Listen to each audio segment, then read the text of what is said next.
Oh, here we go. There we go. Just took a minute. Boom.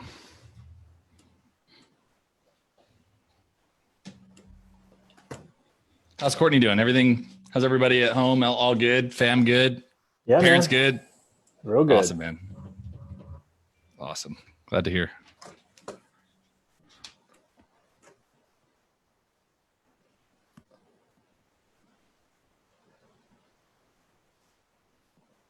right.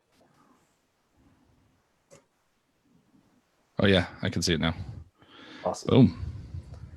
You redirected me there. All right, cool.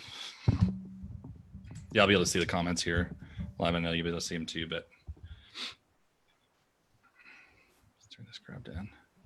There we go. Hey, what's going on? Brenda, Jessica, how's it going?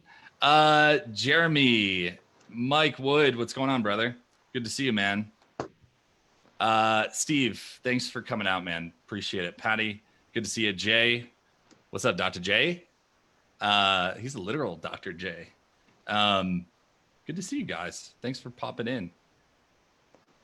Yeah, I had a little technical difficulties with Zoom. So yeah, this is only my second time doing Zoom to live stream through Facebook. So still working the kinks out here. All good, man. All good. I mean, Zoom has enough of its own challenges right now with so much like they doubled their user base like overnight. So yeah, yep.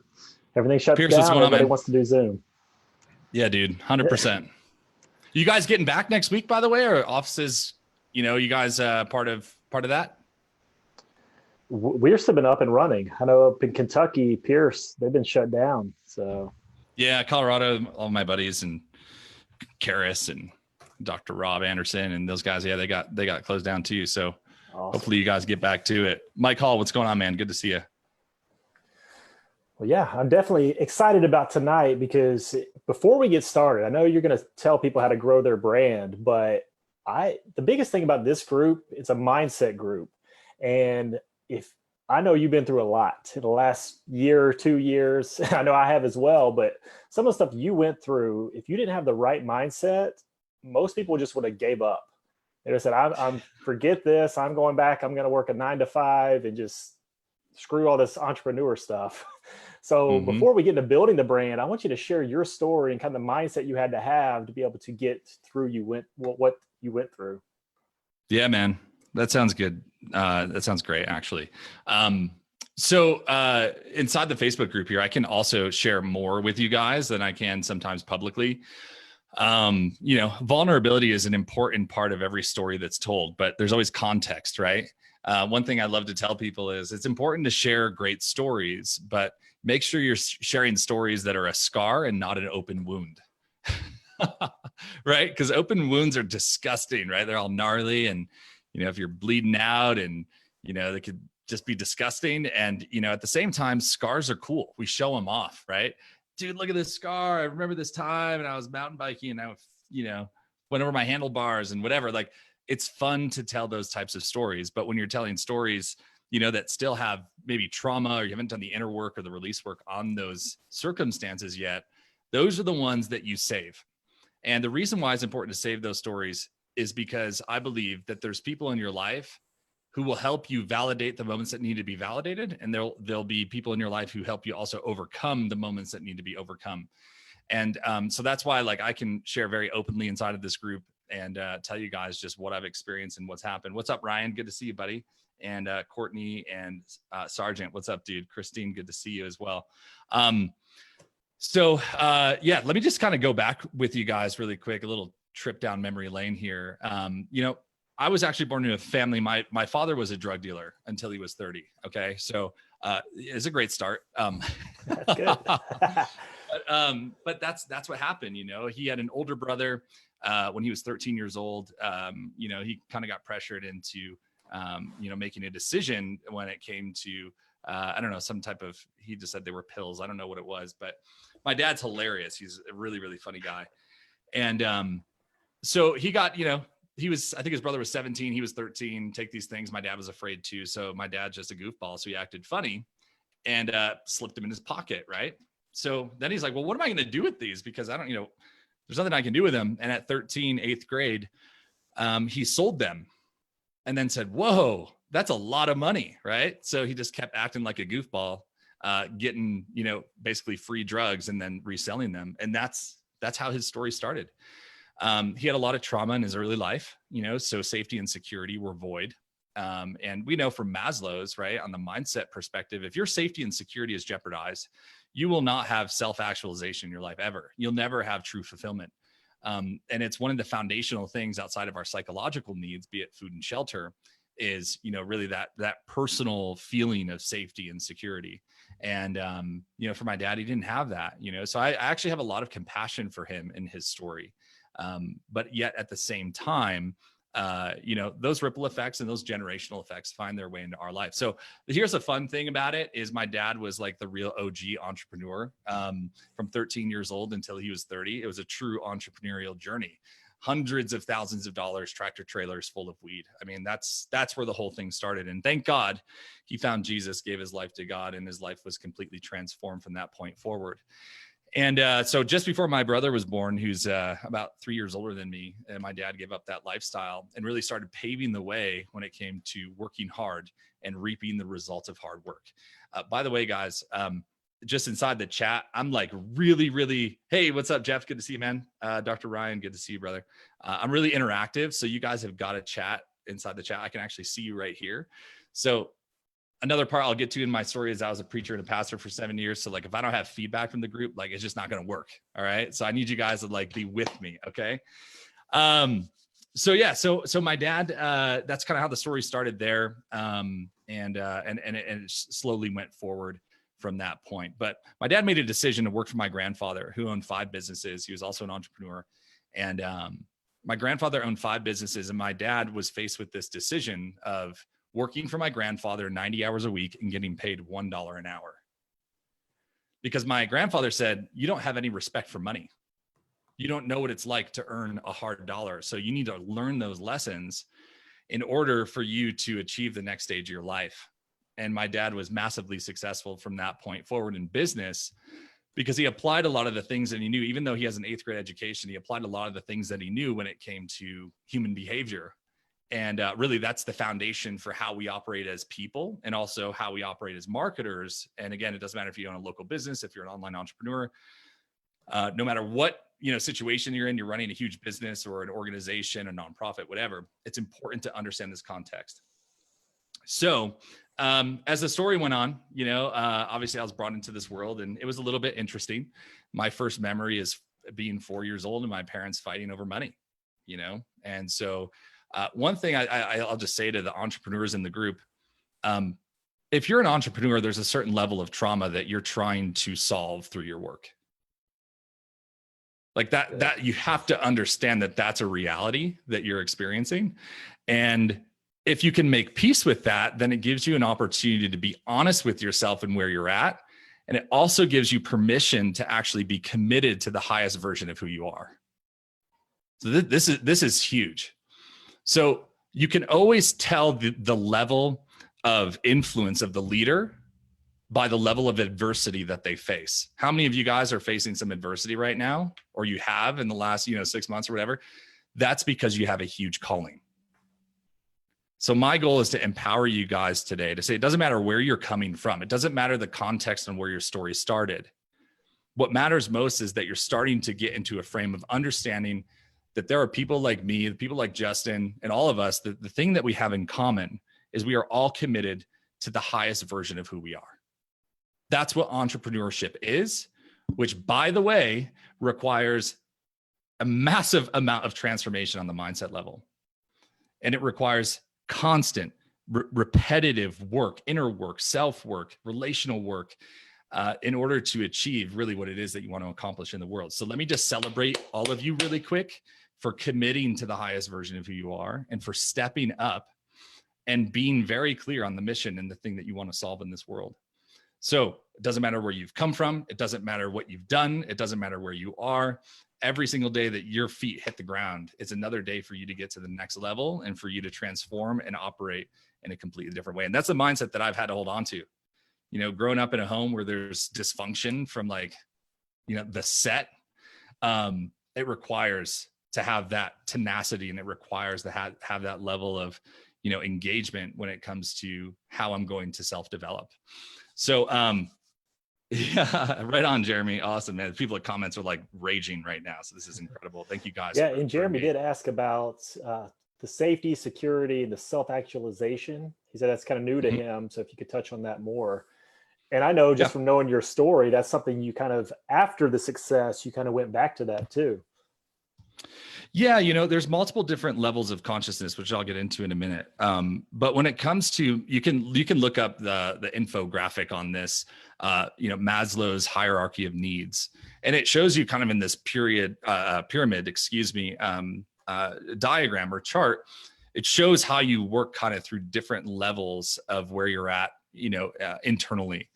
And so what happens is, we can't reach a level of having amazing relationships if our security and our safety, our personal security and safety, is not met. So I'll give you an example.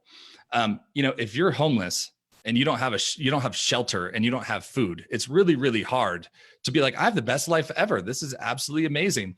I have all these amazing relationships with these great people. You can't live your fullest life if you're not achieving these different levels that are required to get to the point of self-actualization, which really is just this point of like true reflection in yourself of where you're absolutely living your best life. All of your foundational needs are met. All of your foundational wants are met, and you can actually like live in a state of flow, right? In a state of like almost be it spiritual bliss of where you can just show up and everything works. And for a lot of people, that's what we're trying to get to. And for businesses and for those who are running businesses, we want to get to the point of where we have freedom, right? Like, I don't think, is there anybody here, come on now, who wants actual freedom, right? We sign up for this thing because we're like, we want more time with our family. We want more time to do the things we want. We want more time to, focus on the people that we want to focus on in our life. And here we are slugging it out for 85 hours a week, burying our head in our work, questioning what the heck we're actually doing. It's going to be hard for me not to cuss, but I'm just going to do my best. So that's the important side of this. And so I would encourage you to look that up, Jeremy, and take some time to explore that, watch some videos on it. It's an important part of just foundationally understanding the growth patterns that happen when it comes to mindset, and when it also comes to, just living a really fulfilled life and focusing on the right things. So yeah, that's a question about that. And Justin, as far as the story goes, I'll finish up that section so we can move on from there too. After I kind of, I went to college, failed out twice. I had a 1.6 GPA. I got kicked out of a private school. I mean, just the list goes on. And this is the thing, without vision, right? The people perish. I didn't have vision for my life. I didn't know what the heck I wanted to do. My parents sent me to college and were just like, you figure it out. We're not paying for it. Good luck. And you'll do fine. Just, you're going to have to solve it on your own. And so I did. I went to college, failed out twice, came home, said, well, if I'm not going to be going to school, I better give back. And so I worked in ministry, actually. And I started as an intern and ended up becoming a pastor of a church. We grew from 1,000 to 10,000 people in 5 years. I was running an 8-figure budget when I was 22 years old. Permission. Here's the deal. God will always make room for your calling. Uh-oh, somebody need to hear that. That's a bomb right there. God will always make room for your calling. You are not in competition with anybody else, because your calling is not contingent upon the people around you that are competing. It's contingent upon your connection that you have with God or with the divine or whatever you want to call it. And that's part of getting to that journey of where you see things bigger and that you understand the bigger vision of what it is for your life. And those are honestly, like, some of those nuggets are the things that kept me going. Because after ministry, I got out and it was a really hard thing. I wanted to go to school for to actually run my own church and do all these things. Even though I had the experience, I wanted that final, piece of approval. And the pastor I worked for would not let me do it. He wanted me to stay because I was his key to freedom. And that was a hard thing. I had a panic attack under my desk at a church on a Sunday, my last Sunday that I was there, because I realized that people had become a commodity to the organization. That broke my heart. That shattered my heart all the way down. And I realized that I had become part of the problem with that. But, sometimes people get amnesia and they forget, like, that, we're all broken. And I forgot that we were all broken, and that's all part of the story. And it took me all the way until December of last year of 2019 to go back to that moment of where it was soul crushingly hard. And, I removed a lot of people out of my life because of the trauma that I experienced, and I hadn't had a chance to fully process it. And once I actually made the decision to process that, and that's really honestly where everything started to change for me. So, the data points between the day that I left ministry and here where we are today, I worked in Fortune 500. I've been coaching executives of multi-billion-dollar companies how to, navigate all these changes that are happening within social media and digital marketing. Built a bunch of crazy businesses, made a lot of people really rich and really successful. But at the same time, it was fun for me to go do depth with people versus just kind of shallow, engagements versus, that width factor. So that's where I'm at today, man. And now I just, really, I love just stepping alongside entrepreneurs who really care and who are heart-centered around their mission. And my goal is to make as many millionaires as possible. So let's go. That's it. Sorry, guys, a long intro, but that's it.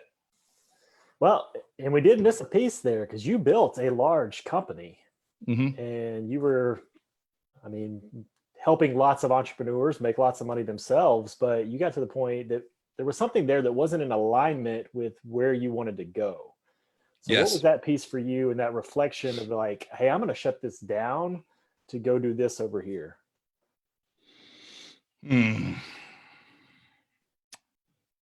The mortal sin of an entrepreneur or business owner is being out of alignment.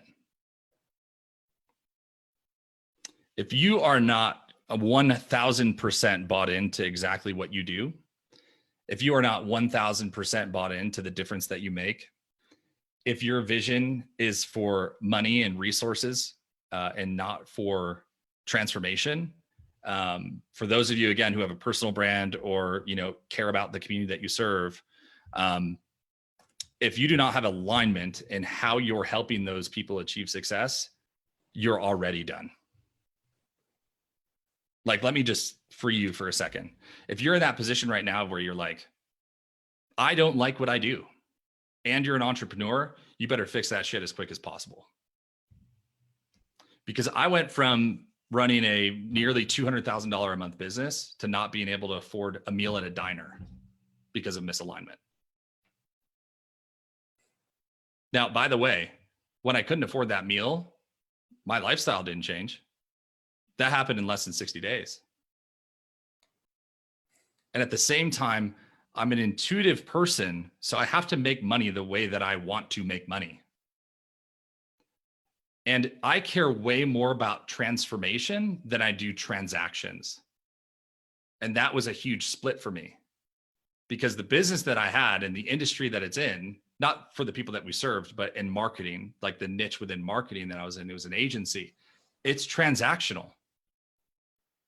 I give you this, you produce that, and then we continue the relationship. And for me, I didn't want to do that. I never signed up for that. The reason why our business grew so quickly was because we were great at client delivery. And so at the end of the day, I built a monster that I had to feed that I didn't want. That's the quickest way to drown. So again, if you are in a position right now where you're not doing what you want, you better clear that out as quickly as possible, or you better find new meaning. You better add some type of something to it. If you're way more about transformation than transaction, you better get underneath that story, fix your belief system around what it is that you do, or trash it and do something different. You will be way more successful taking that step of faith and just trusting the process to get to the next level as quickly as possible versus just trying to let the thing slowly suffocate, because that's what's going to happen. Yeah. Here's the challenge. Yeah. No, go ahead. I was just going to say, because there's a couple things there. One is just the mindset of alignment. You have to have the alignment deep inside of you. Mm-hmm. But the other mindset, something important that you said there, was your lifestyle didn't change. You weren't going back. And that's where most people, they don't have the right mindset, are just like, nope, I got to sell the house. I got to downsize. I got to do this and that. You were like, no, I'm going to figure this thing out because I'm not going back to where I was before. Yeah, hell no. At that point, I had also put up with way too much bull crap in order to go back. You know, I lost my best friend of 25 years over a business. You know, I lost the first two years of my kid's life for business.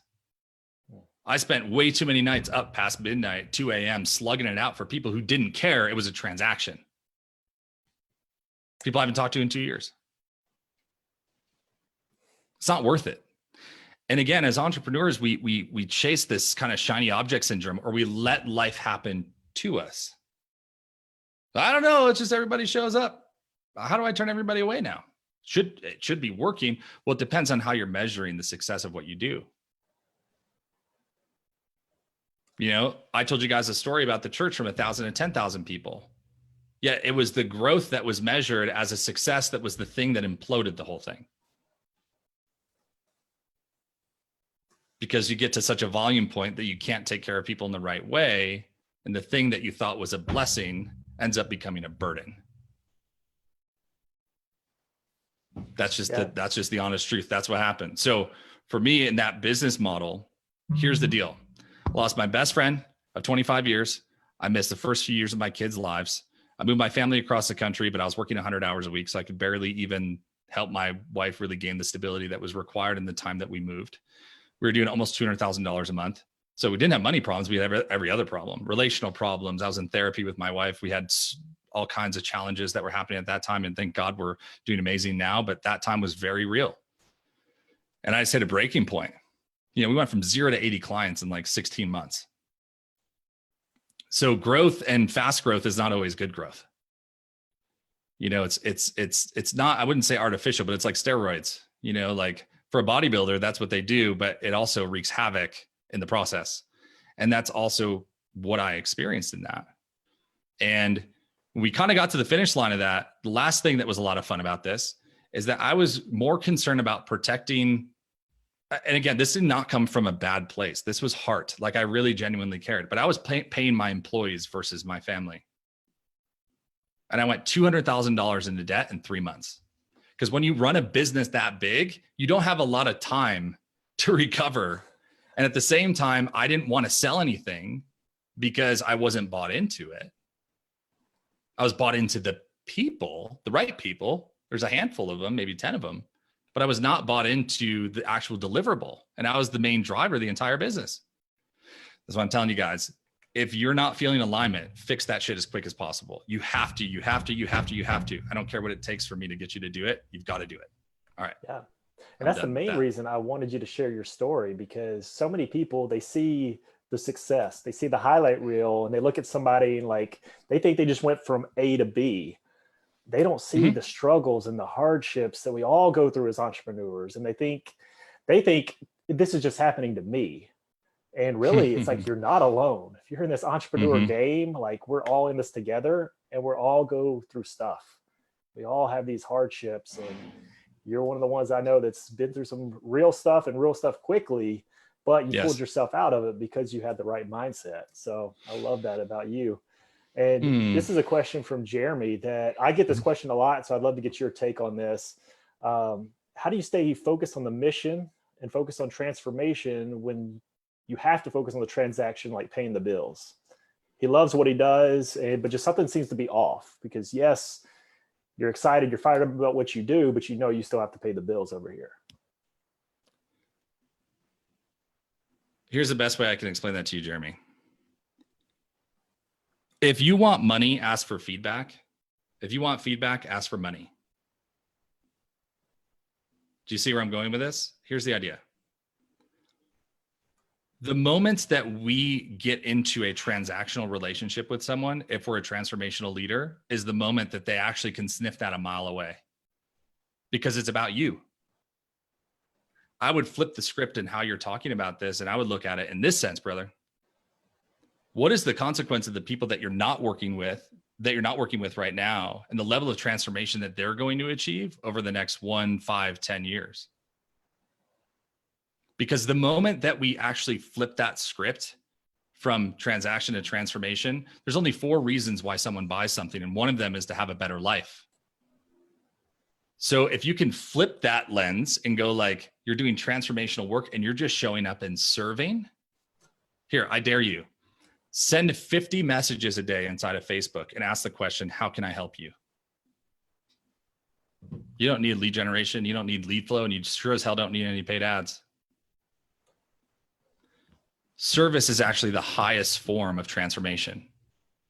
And I believe, and maybe this is just my worldview and my perspective, and I've also seen it work, that when you show up to serve, on the opposite side of that, you're going to reap the largest benefits, and you're going to get it in such a way that you couldn't have created the result on your own. So I've had this conversation. I had the same conversation. I asked one of my coaches one time, I was like, how is that responsible? How is it responsible to my family to just be like, my lead generation efforts are going to just be like, asking people how I can help them. I can't explain it. The only way I can explain it is that giving, not getting, is the way. Generosity begets generosity. It's a boomerang. And those who believe it and have faith that that's how it works, those are the ones who make the biggest impact in the world. And the opposite side of this as well, that I want to look at with you, is if your vision is big enough, then the money that you get has nothing to do with you. It has to do with what you're going to invest that into to create the biggest impact in the world. The best question I ask people sometimes when I ask, what do you want? I ask people all the time, what do you want? Because we are so busy defining what we don't want that we don't actually talk about what we do want. Because it comes to these layers of, I'm not good enough, or imposter syndrome and all this crap. That's what's actually underneath the surface of when we don't define what we want. We don't have a vision. We don't, declare that vision every morning and every night. What happens is there's no impact to the world if you're not gaining financial return. So my question is, who's being impacted? Number one, by the people that you serve. What's the transformation? And the second part is, when you get resources in your hand, who right now is in desperate need of the resources that you could generate to help them, that you have a vision for to help them. And right now they are slowly dying. They are slowly, bleeding out. They're not achieving what they could be achieving. And that's the primary objective that's on your heart. So when I think about transformation, it's not just around the moment of transaction. It's also about legacy. My goal is to create a foundation for my wife's father. My wife's father was murdered when she was 3 years old. My goal is to help single moms because her mom had to raise her on her own. And my wife never had a dad to teach her how to ride a bike. Who do you think I want to show up for? Who do you think I'm fighting for? Who do you think I'm up until 2 a.m. for? My family and the people that we know need us right now that we don't have access to. I need $50 million. That is not going to come through the format of transactions. That is going to come through the format of me changing people's lives and then them saying, how can I help? Because when I needed you, you showed up. And me, I just operate inside of my gift and I just let the rest do what it is. I had a promise when I was a kid from God that he said, no matter what you do, you'll be successful. There's an inner knowing. Your story develops your belief system, and your belief systems determine your values, and your values then determine, of course, the actions that you take. So what's your story? What are you after? What are you creating? What are you developing? What are you helping solve? What's the bigger thing that you're helping solve in the world? And it better wake you up in the morning, and it better make sure that it keeps you up late at night if that's what's needed in order to get you to where you want to go. I hope that makes sense. Yeah, it makes perfect sense. And it goes back to that why and that alignment. Mm-hmm. And even though I know the alignment's there, and I know Dr. Jeremy personally, but Oh, yeah. what I see with a lot of clients that I've worked with, and I know you've seen it too, that it's a heart issue of when you're asking somebody for money and you're thinking about the bills you have to pay. Mm-hmm. You have to come so unemotionally attached to the outcome, because you got to just sit across from that person and say, this is what I have. This is how it can change your life. And it's on them whether or not they want to go forward with it or not. Yes. And you have to be okay with that. But I've seen people say the exact same words, but with the thoughts in their head of, I hope this person signs up with me because I needed to pay this bill. And because that was in their head, the exact same words that they said, the client didn't sign up with them because they could feel that. People feel where your heart is. So you got to show up with that alignment in your spirit that, hey, I'm here to change your life. Whether you transactionally give me money or not, I'm here to change your life and make a difference. Yep. 100%. And, one of the things that I've learned over the past, maybe 3 to 6 months or so has also been like, never monetize your ministry. And for some people that context is going to make sense, and for some people it won't. But the moment that you monetize your ministry, you're actually prostituting your gift. That sounds like really intense, and it is. Like I want it to feel that way to you right now. And in a biblical sense, because I know there's probably a lot of people here who have a faith basis, it's the Ishmael, right? It's the fabrication or the false version of what your true calling is. And that's where I caught myself. Is that, let me clear this for you, Jeremy. No one could ever pay you what you're worth. No one, because your worth is infinite.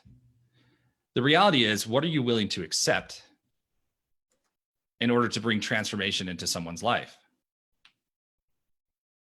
That's another way that you can mindset, right? Flip the script and look at things just a little bit differently and reposition your thoughts or your feelings, right? So that's one huge thing that you could do, as well as looking at the return on investment of working with someone long-term. And this has been like one of those things that I if you're working with, let's say you own a local business, you look at everything like every 30 days. You're assessing by the month. You're not assessing by the long term. And that's why a lot of local business owners struggle to create a brand. And that's specifically because they're looking at, well, it's not going to help me solve anything today. I have to pay for something today that I won't reap a benefit on for maybe 12 months. Well, what got you into that position in the first place? Focusing on the every 30 days. So again, transaction versus transformation. So now it's amplified through the way that your business is being run. And you now don't have the rewards of the deposits that you made a year ago because you had the same excuse that you have today. This could also go for people who are running online brands or, personal brands or local businesses. This is for everyone. So that's the thing where you have to assess, how much money are you willing to take home? Do you have what you need? Because I can tell you this with 1000% accuracy. The only reason why you are not building your brand in the way that you could, why you're not the number one authority in your space, why you're not the person who everyone is looking to in your community to be the answer to the main problem that that you solve, is because you want to take home more money and invest less into your business. And listen, I know that I'm right. And at the same time, you can go listen to Gary Vee. You can go listen to, any personal brand expert, and I'll tell you the same thing, because we help people who do this.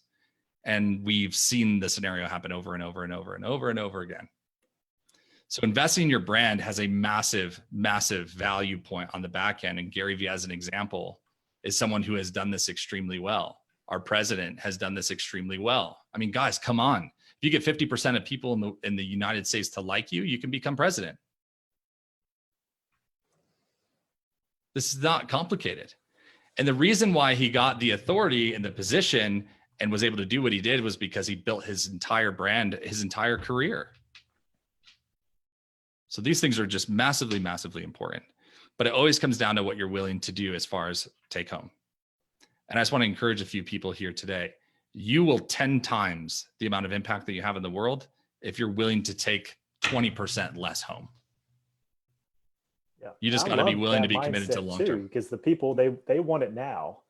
I do the work now. I'm going to take this money now. But like you said, take less money, invest that into yourself, into your business, is going to have a massive result in the future. But people don't see that. They're not reaching that next level because they keep siphoning off here and not investing to grow. Yes. Yes. Yeah, and there's a good comment from Richard. He said, all I do is serve others, and guess what? The people I serve also know other people who need my help and refer to me. I come from the heart of a teacher, so it's great. Yeah, it's amazing. It's just what happens. It's just a lot of times we don't give ourselves the moment to actually make that switch. We get into scarcity and it becomes this cat and mouse game. Money is like a cat. If you chase it, it's going to run away. You have to attract it to you. That's good. Money's like a cat. I like that. Money's like a cat. It's going to run away if you try to chase it. And also the size of your mindset determines the size of the container and the amount of money that it can hold. Yeah, So I some love of you that. are It's like, mm-hmm. Yeah, it's like you can't make $100,000 with a $50,000 mindset. And for Hell no. our higher level people, you can't cross the 7-figure mark with a $500,000 mindset. It's upgrading your level of thinking, upgrading your mindset and who you're being. Mm-hmm. And again, I said this last week on the call, but even the goals that we set for ourselves, it's not about achieving a certain goal. It's about who we become in the process. And I know, Nick, for you, and I've experienced along the way, if we don't reassess, we lose sight of who we're becoming along the way if we just focus on that goal. Mm-hmm. So you have to keep that alignment that he talked about and focus on who you're becoming in order to achieve that goal. It's okay to not love what you do and want to change it. Yep. It's totally okay. Yeah, it is totally okay. If that was for you, I want you to just hit it up in the comments. Yep. Because a lot of times we marry things that we don't need to marry, and it's an old idea. It's an old format of who we are. And the moment, it's like your computer, like every time you upgrade your computer, like all the software has to update too with the operating system. And if it doesn't, it gets to a certain point of where it won't function. So every time that you upgrade your mindset, you're upgrading your operating system that everything functions on. And, I'm just going to go there. Some of you are in relationships and you're the entrepreneur and the other person isn't, and life is really hard right now. They don't understand. You think you're just like a drama queen and, why do I struggle with all this stuff? Let me remind you, because you're committed to the best version of who you are. The number one thing that everybody wants is to be understood. And I feel for you right now, and I'm sorry if that's you right now and you're experiencing a high level of frustration or trauma or lack of acceptance in your relationship. But the reason, if I could just help you for 2 seconds, the reason why that's happening is because you're committed to something that someone else is not. And the number one way to solve that is by having honest conversations around expectations. What is the consequence of a failed expectation? Disappointment.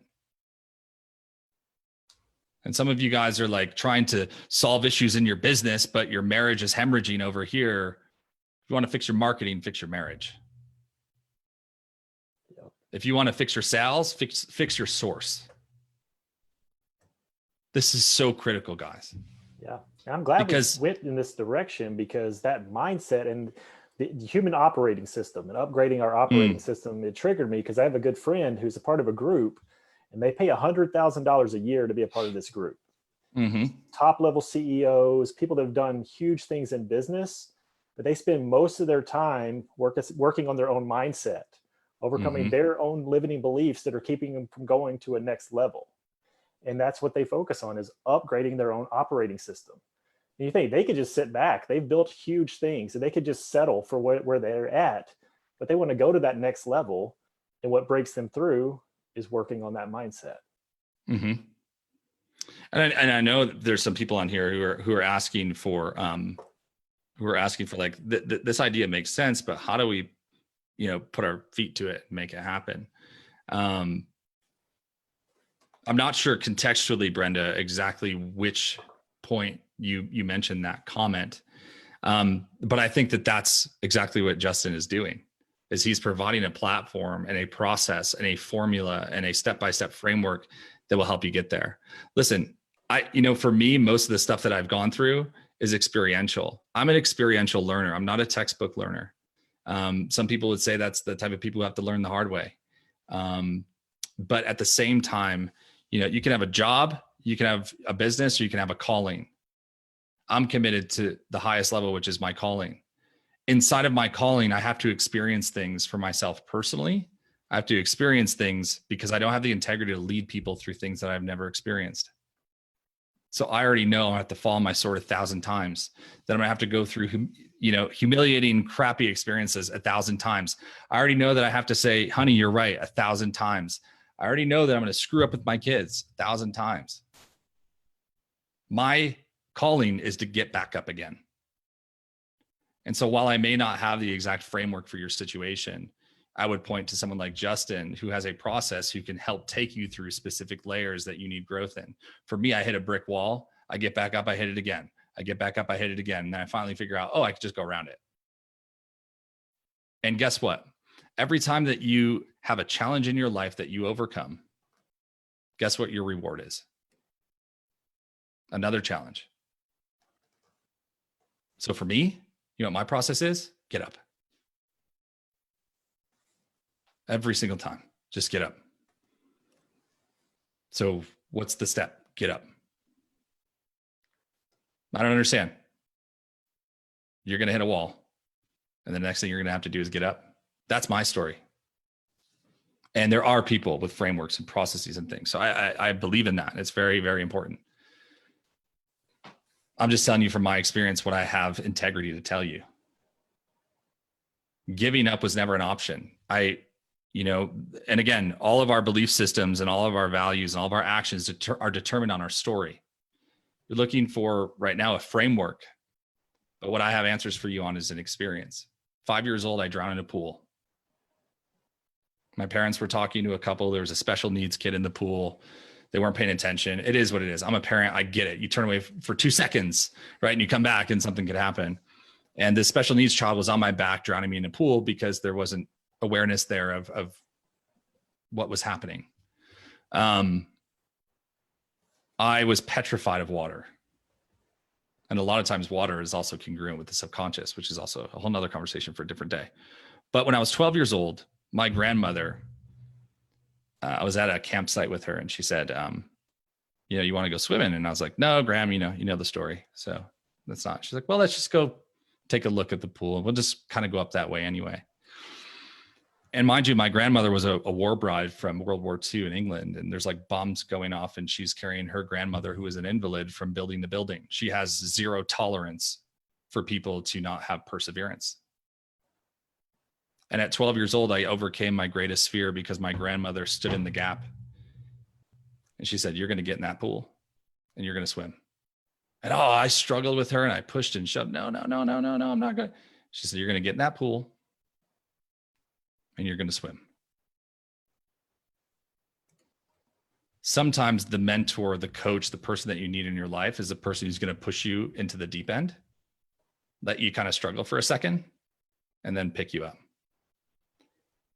But the moment that I overcame my greatest fear, I also developed bulletproof perseverance. And there was never a point in my life that I can recall that was so transformative as that point, because that leads to the story of me just getting back up every single time. So I may not have all the answers for you, but I can tell you 99% of the time when we're looking for tactics, formulas, and those answers, it has nothing to do with that. It has everything to do with this. Yep. It's That's a head so game. good. And I know you have so much to share to actually build the brand and the marketing side, but this part is so important. You have to fix this. And I see that so many people coming and wanting the business advice. How do I scale this or fix this process? But it starts with fixing them and fixing their mindset and what's actually keeping them from breaking that step. It's not tweaking your process a little bit. It's getting real and fixing your mindset and fixing yourself so you can fix your business. Yep. Some of the most successful entrepreneurs in San Francisco who run tech businesses spend most of their time high on psychedelics. People in the industry who are some of the biggest people in the tech industry. And the reason why is because they actually need to escape reality and all the 3D stuff that we deal with to transfer to relatively a different dimension in order to gain higher understanding. This is why they're using, mushrooms and, other psychedelics to help people overcome trauma, because there's a dissociative state that happens and they can actually now remove the ego and tap into the heart, get what's underneath the surface.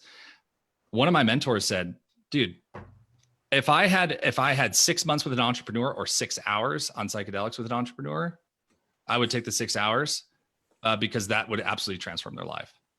Wow. So what that proves, and this, by the way, is one of the most influential people in marketing today. He's a top 5 influencer in marketing. He's been a mentor of mine for the last 3 years.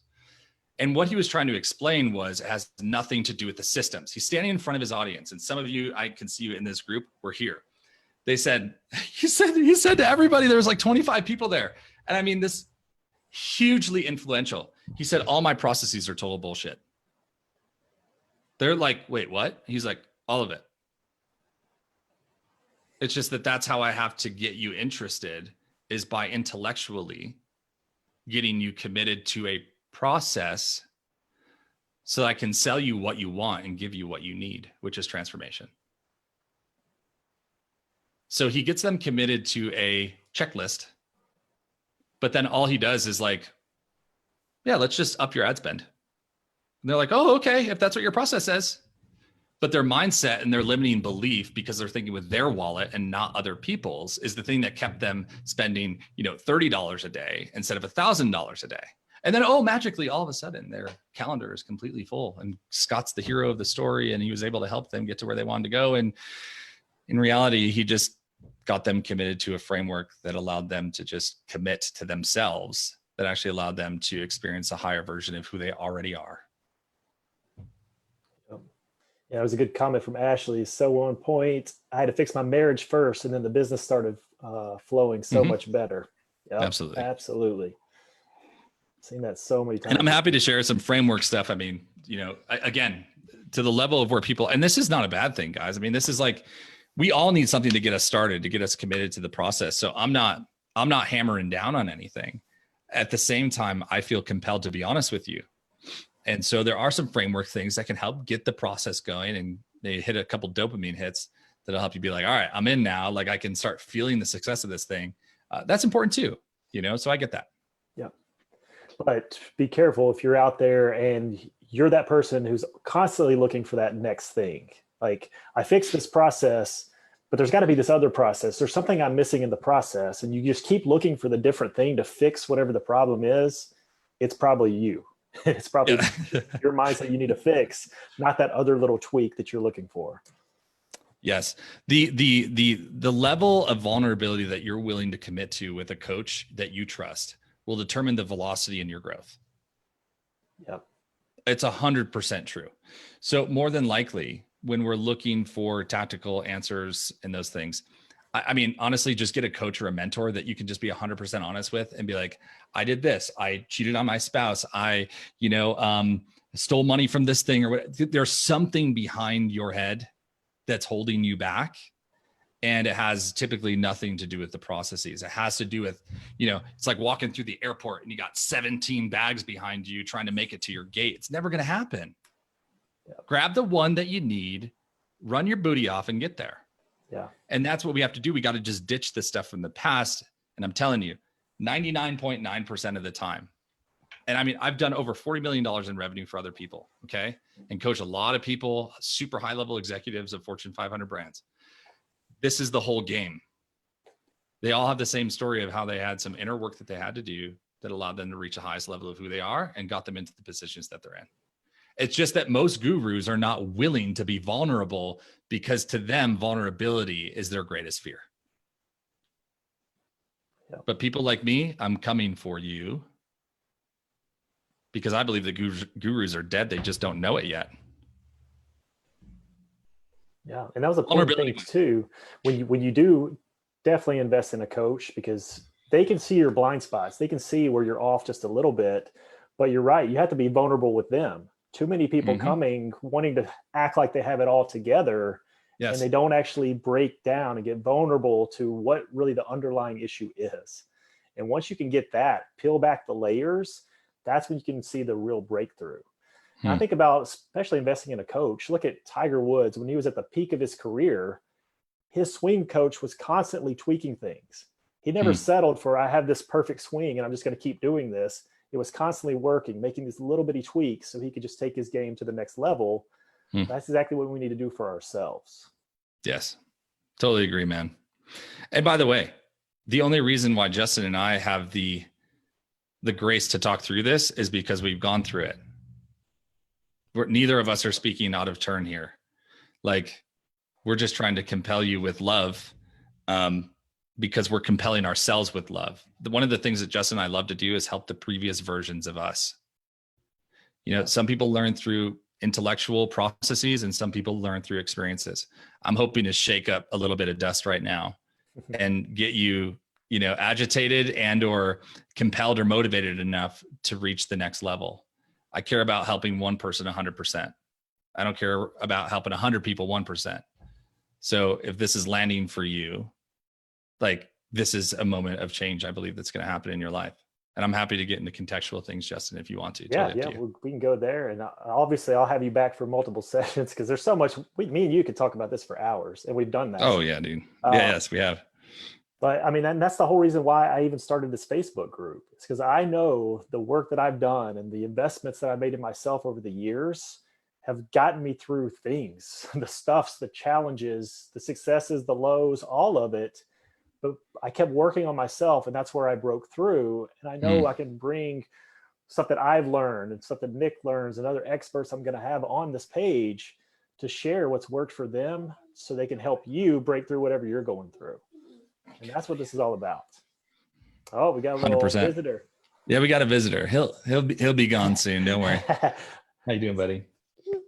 This is Jude. He's my little buddy, but we can keep going. He's good. Yeah, yeah. So yeah, we got to fix the mindset, fix that, because I mean, the marketing won't work if you're not in alignment and you're not in the right place.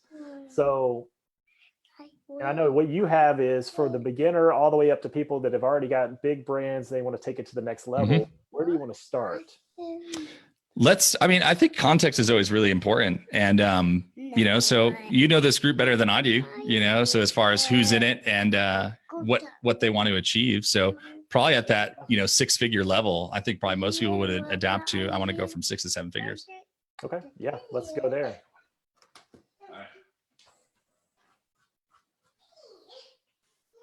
All right. Cool. Let's do it. All right. So for people who are in that space right now of where you're generating, you know, 6 figures, you want to reach the next level financially, I will tell you, find a coach like Justin. When it comes to mindset, it's really, really, really important because again, the container, you know, if I have this cup and this jug, right, there's only so much of this that I can get in here when it's totally full, and anything else that I pour on top of it. So I'm getting more clients, more work. Eventually it's going to get to the point of overflow and it won't be able to hold financially what it actually could. So what a coach will help you do is to upgrade that container to make it larger. So I could go from maybe, you know, that small cup to this container, and inside of this container, then I have something larger that's pouring into it. And we always want to advance the stage of business. So there's 5 different stages of business. So if you're taking notes, this is probably the time to jot a few things down. What do you think, Jay? We'll go till 8:30 your time for another half hour. Okay. Yeah. This will be a really powerful half hour, guys, when it comes to marketing. So yeah, definitely put your seatbelts on because we're going to go there fast. There's 5 different stages of business. Okay. So the first stage is typically a startup stage. And this is where you might have a big idea for your business, but you don't necessarily have a lot of clients yet. You're testing out the product. You know, it's more of that like, you know, creation stage. It's not like you're ready to scale a business. Okay. You're just like foundationally, you're starting to lay the foundation and really the framework around what it is that you're going to do and the difference that you're going to make in the world. So that's number 1. Stage number 2 is a ramp up stage. So this is where like your big idea is proven and now you're starting to kind of ramp up through business. Okay. So you're starting to get some more clients. You're doing everything mostly on your own. You're starting to get more clients. You're starting to get, you know, some decent revenue, and you're starting to get really happy with the result as well. Because you're like, man, this is awesome. You're still like a uninformed optimist in a way. You're not an informed skeptic at this point. Okay. You're an uninformed optimist. You're excited about the growth that's happening, and the world is your oyster, and it's kind of bliss at that point. I know for a lot of entrepreneurs that have been in the game for a while, you know, this is one of those things you're like, damn, I wish I could go back to that point right now, because what you don't know, you don't know. It's the blessing, but it's also a challenge, because there are greater levels, of course, that we get to. So that's stage 2. Stage 3 in business is typically where you're going to find yourself in what I like to call like a build-up mode. Okay. And this is adapted from Todd Herman's kind of 5 stages of business. He wrote the Alter Ego, go buy his book. He's an amazing guy, a great friend of mine. Inside the 3rd stage of business is that build-up stage. And this is typically where you're doing all the work, but you're also generating a lot of money. Okay. So now you might be at, I don't know, contextually for an online business, you might be at like 50K a month. Okay. So you're like, I'm getting overwhelmed because I have to do everything. Yet at the same time, I'm kind of happy because I got a ton of money. Okay. And this is typically the point where the most amount of people make the biggest mistakes, because this is like what Gary Vee talks about. You don't get too fancy. This is the point of where you get too fancy. Because what got you to $50,000 a month, or maybe in that build-up stage, what got you there was the fact that you wanted to build a business. Well, if you put your business hat on and not your Ferrari, I want to be a baller hat on, you get to the point of where there's this kind of switch in values. So you have a lot of resources, not a lot of help. Maybe you got like one homie helping you out, right? And there's not a shift to reinvest into the business to get you to the next level. There's more of a extraction of the funds in order to fuel random stuff that doesn't matter. And culturally, Americans do this like way worse than just about anybody else in the world. We have the most amount of cash, but the most amount of people in debt. Funny how that works. So that's the stage of where consumerism a lot of times takes over and can wreck businesses. That's why most fail, by the way, too. So after you get into that stage, that's typically where the next stage that you want to get into is a scale up stage. And by the way, if you're in stage 1, you want to get to stage 2. If you're in stage 2, you want to get to stage 3. So the reason why I'm contextualizing this for you is because whatever stage you're in, you always want to get to the next level. So when you're in the build-up stage, you got a lot of money. You're like, I'm sick of doing everything. What you really want to do is scale up and hire other people to do it for you. This is also the other area where most businesses break, because most businesses are created from a technician who's amazing at delivering a product. Okay. So you have somebody who's great at installing water heaters, and then they're like, screw it, I don't want to work for the man anymore. I want to do this on my own because I'm the best this company has. Great. So you're an awesome technician, but you have no idea how the hell to run a business. Okay. Is this resonating with anybody right now? It's okay to feel just like a little bit of like, oh crap, I was there. Okay. I totally get it. So in that stage of scale up, really what should happen is you start developing the processes, the system, and the infrastructure in order to work yourself out of a job into a business. And that is a grand leap. Okay. That is a hard thing to do that over 90% of people don't do successfully. Okay. So once you do, though, get into that scale up place, now it's like, I have a team doing all the work for me. You know, I could go on vacation for 3 months, and when I come back, the business will probably be better than the way I left it. Okay. That's when then you leader up. And that's where most industry influencers live, in that leader up space. They have a team that does delivery. They have a team that does their finances. They have a team that does all their sales and marketing. They have a team or a person who's integrating their big old vision and making it actually happen and become a reality. That's when you have a business. And it is very hard to get to that stage. And at the same time, if you want to build a great big business, then this is what you can look forward to. Now, most people don't really want a big business. They just think they're supposed to have it because someone like me told them that they should, or someone like Justin told them that they should. And that's just not the truth. I have a friend who made $9 million last year in his business. So revenue. Okay. This year he's on track to do 1.25 million, and he has more at 85% profitability. He has more money right now than he had last year running a nearly $10 million business. So I hope I just shattered your paradigm about building a big business so you can have a lot of money. It's really hard to spend over $40,000 a month. So if you can run a business that maybe does 50 to 70K a month, that's aligned and centered, and that you take 85% profitability from, pay your taxes and, have a team, but a really lean one. That's actually, for most people, the most fulfilling place to be. Hey, along those lines too, with the alignment, I've been thinking that a lot with clients, that there's certain business goals that they want, and I ask them why, and they're like, they don't even really know. They're like, well, the people around me in my industry, like, they're doing this and this. So go back to the why. Well, why do you want that? And they really find out, like, they don't even really want that. They don't want the stress and the hassle that it takes to get to there. They want to create something to make it their own. So really get in alignment, like he was talking about, and figure out what it is that you really want. It's the number one thing. People don't know what they want. And if I was to ask you, well, what'd you get in entrepreneurship? Freedom. But now you're chained to your basement for 80 hours a week into your Zoom calls, and you don't have freedom. Yep. And An unexamined life, right? Mm-hmm. Yeah, the real thing is people don't know what they want. You can ask them what they want, and they'll tell you 20 different things that they don't want. I don't want to get this. I don't want that. I don't want that. But they can't really define what it is that they want. Dude, that's it. And when you can define what you want, it becomes really easy to get it. Yep. Because then we can go into the intention and the vision and all the higher level mindset stuff too, with having a clarity around a vision. Mm-hmm. But yeah, it starts just getting deep with yourself. What is it you even want? What do you want? I ask people, it's so funny when I'm on my coaching calls, I ask them, so what do you want? And they're like, what? I'm like, what do you want? What do you want? They're like, well, I mean, hold on. That's a good question. Listen, guys, I only do these things because I've had them done to me in a way. I've been there. I'm there. I'm there right now.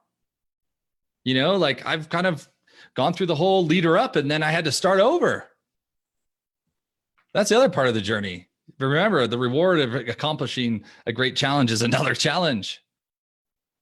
But now I'm having to go back through the entrepreneurial journey as an informed skeptic. And it's very hard to rewire that, but that's what I'm in the process. I'm doing the work too, guys, every single day. And so for getting to those stages of business, here's the thing I want you to remember. Money does provide a certain level of freedom, 100%. So you need to assess, what do you want as far as take home? And I typically split it up between 3 categories. So I'm taking 34% profit from the business. The other goes to taxes. The other 34% goes to profit. 33 and 33 go to taxes and overhead. Now I can steal from that overhead category and push it into profit if my overhead is low for the business. It's pretty straightforward.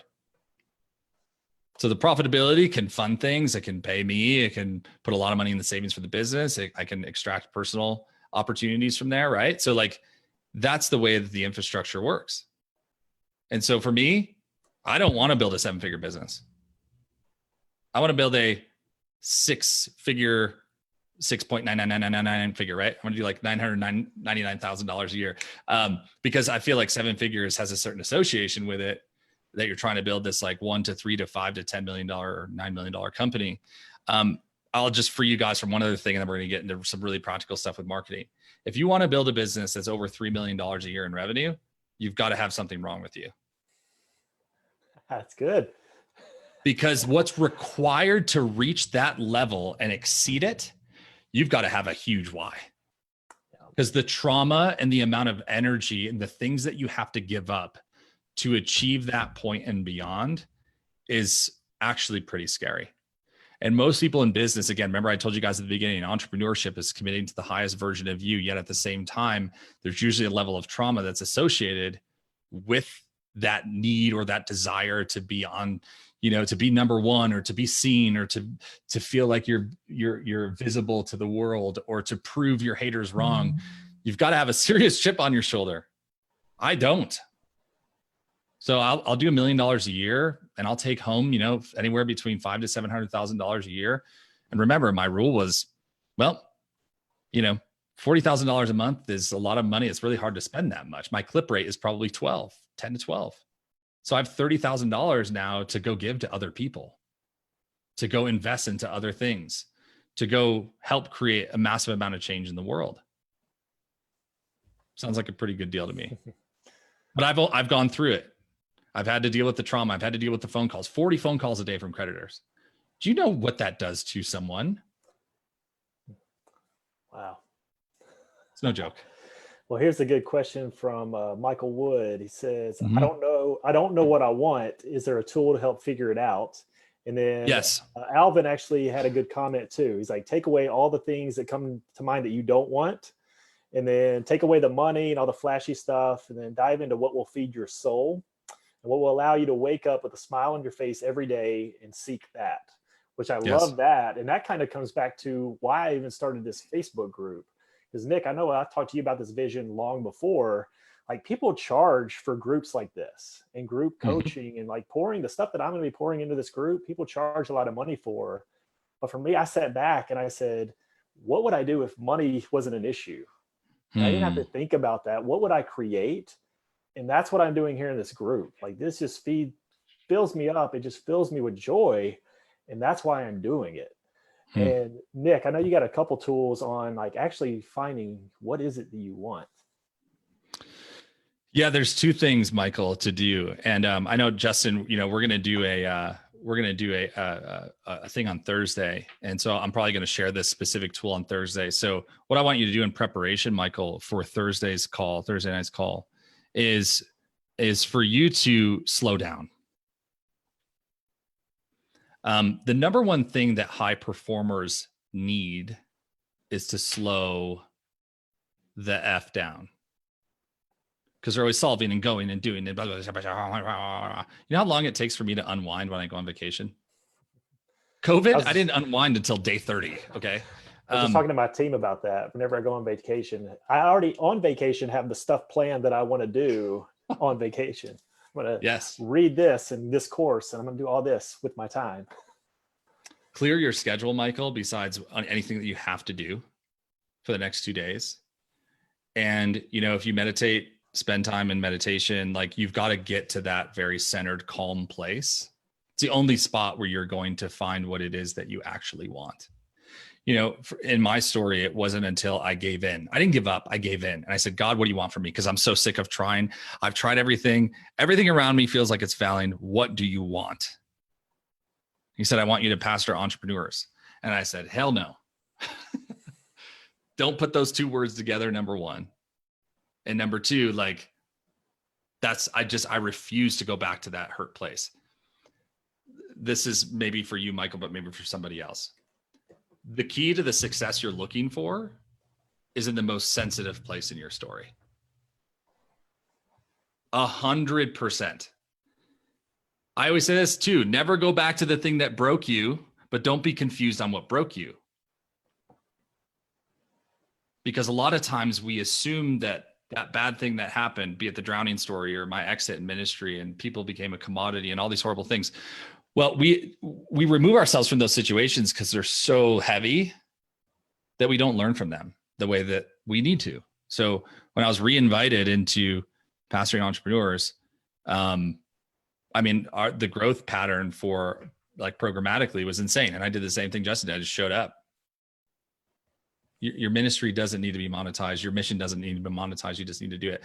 So defining what you want really is the process of slowing down and asking yourself some deeper questions. And it has nothing to do with you. It should have more to do with the people around you, be it like not the people that you sell shit to, the people who you are called to impact. Again, you have three choices. You can have a job, you can have a business, or you can have a calling. And the answer to your question is in wherever your source is.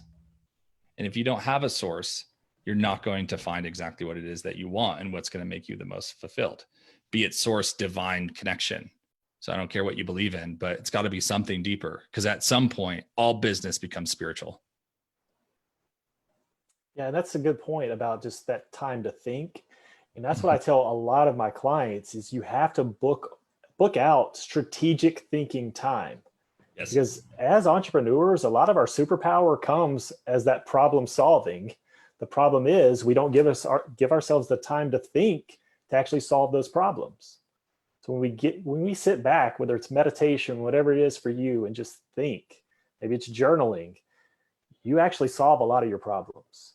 You'll fix whatever, maybe it's finding your purpose, maybe it's finding your calling and the bigger thing you want to do in life, or maybe it's that system or procedure in your business you need to fix. Slow down, like Nick said, strategic thinking, and actually solve the problem. It's awesome. Yeah, Nancy said surrender. That is The Surrender Project is an incredible book.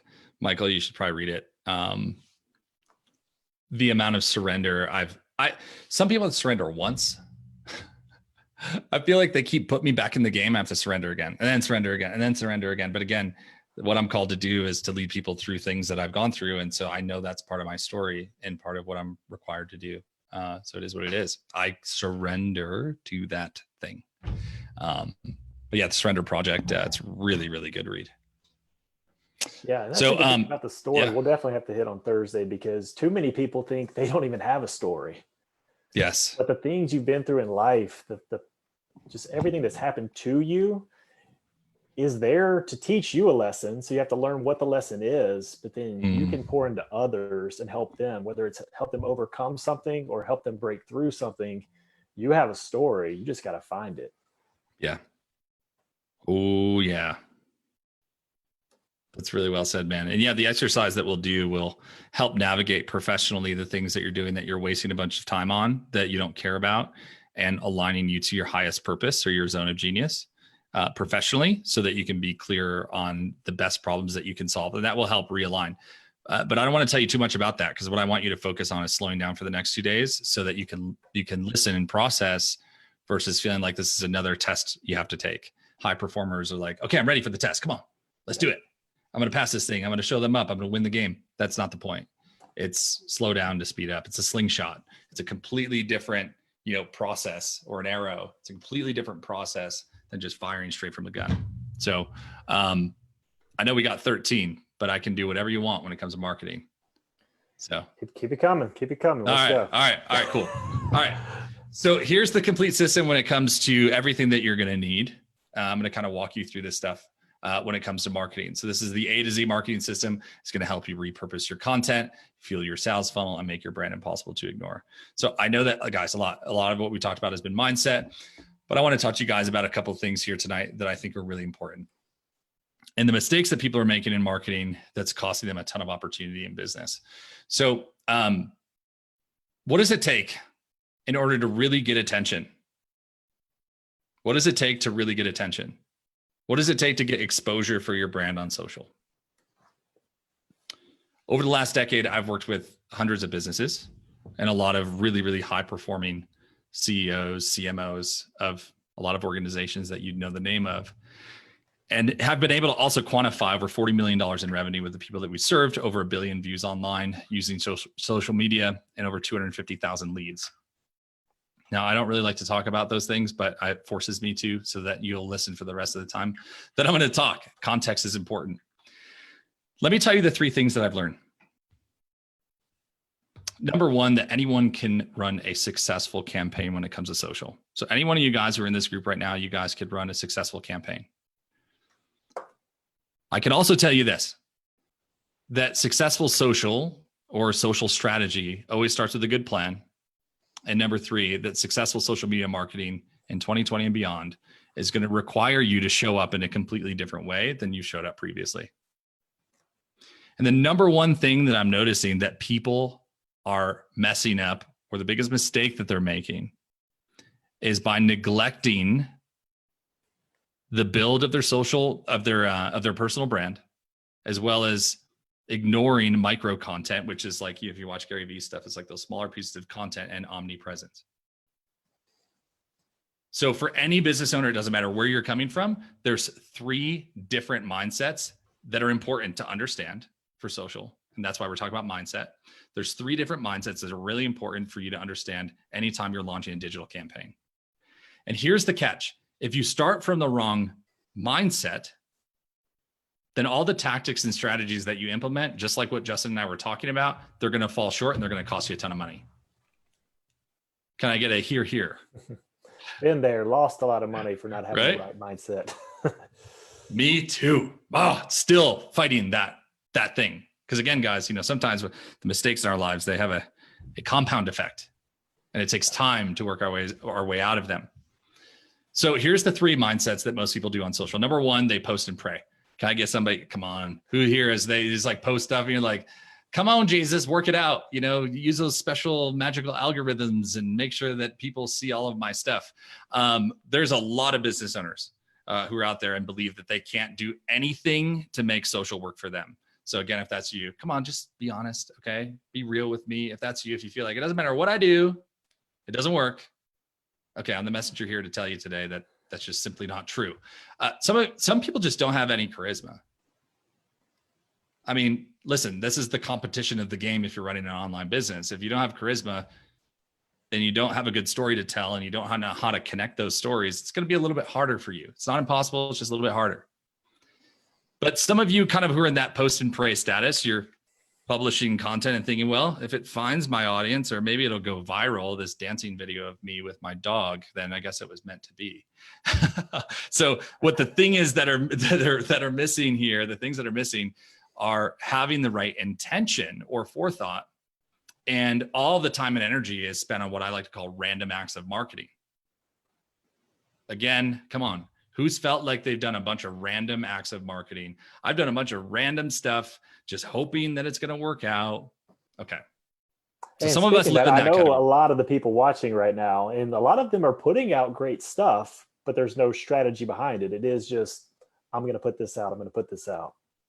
Yeah. Oh, yeah, absolutely. And that's exactly what we solve. See, content in context is what creates personalization. And when you have an experience that's personalized, that's where conversion happens. Oh, come on, baby. I would tweet that right there, write that down, or like stick it on a sticky note and slap it on your forehead. Content in context is what creates personalization, and personalization is where conversion takes place. So a lot of people are just throwing random stuff against the wall, hoping that it's going to work in their content strategy. And that's why you don't have any consistency. That's why you don't have consistency in your sales and marketing. That's why you don't have consistency in your cash flow.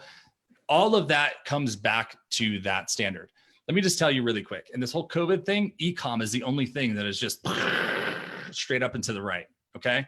E-com, right? Internet-based sales. So if you have a business and you're unwilling to change your habits when it comes to the content that you develop, because content creates relationships, relationships build trust, and trust drives revenue, especially if you have a local business, you're completely screwed.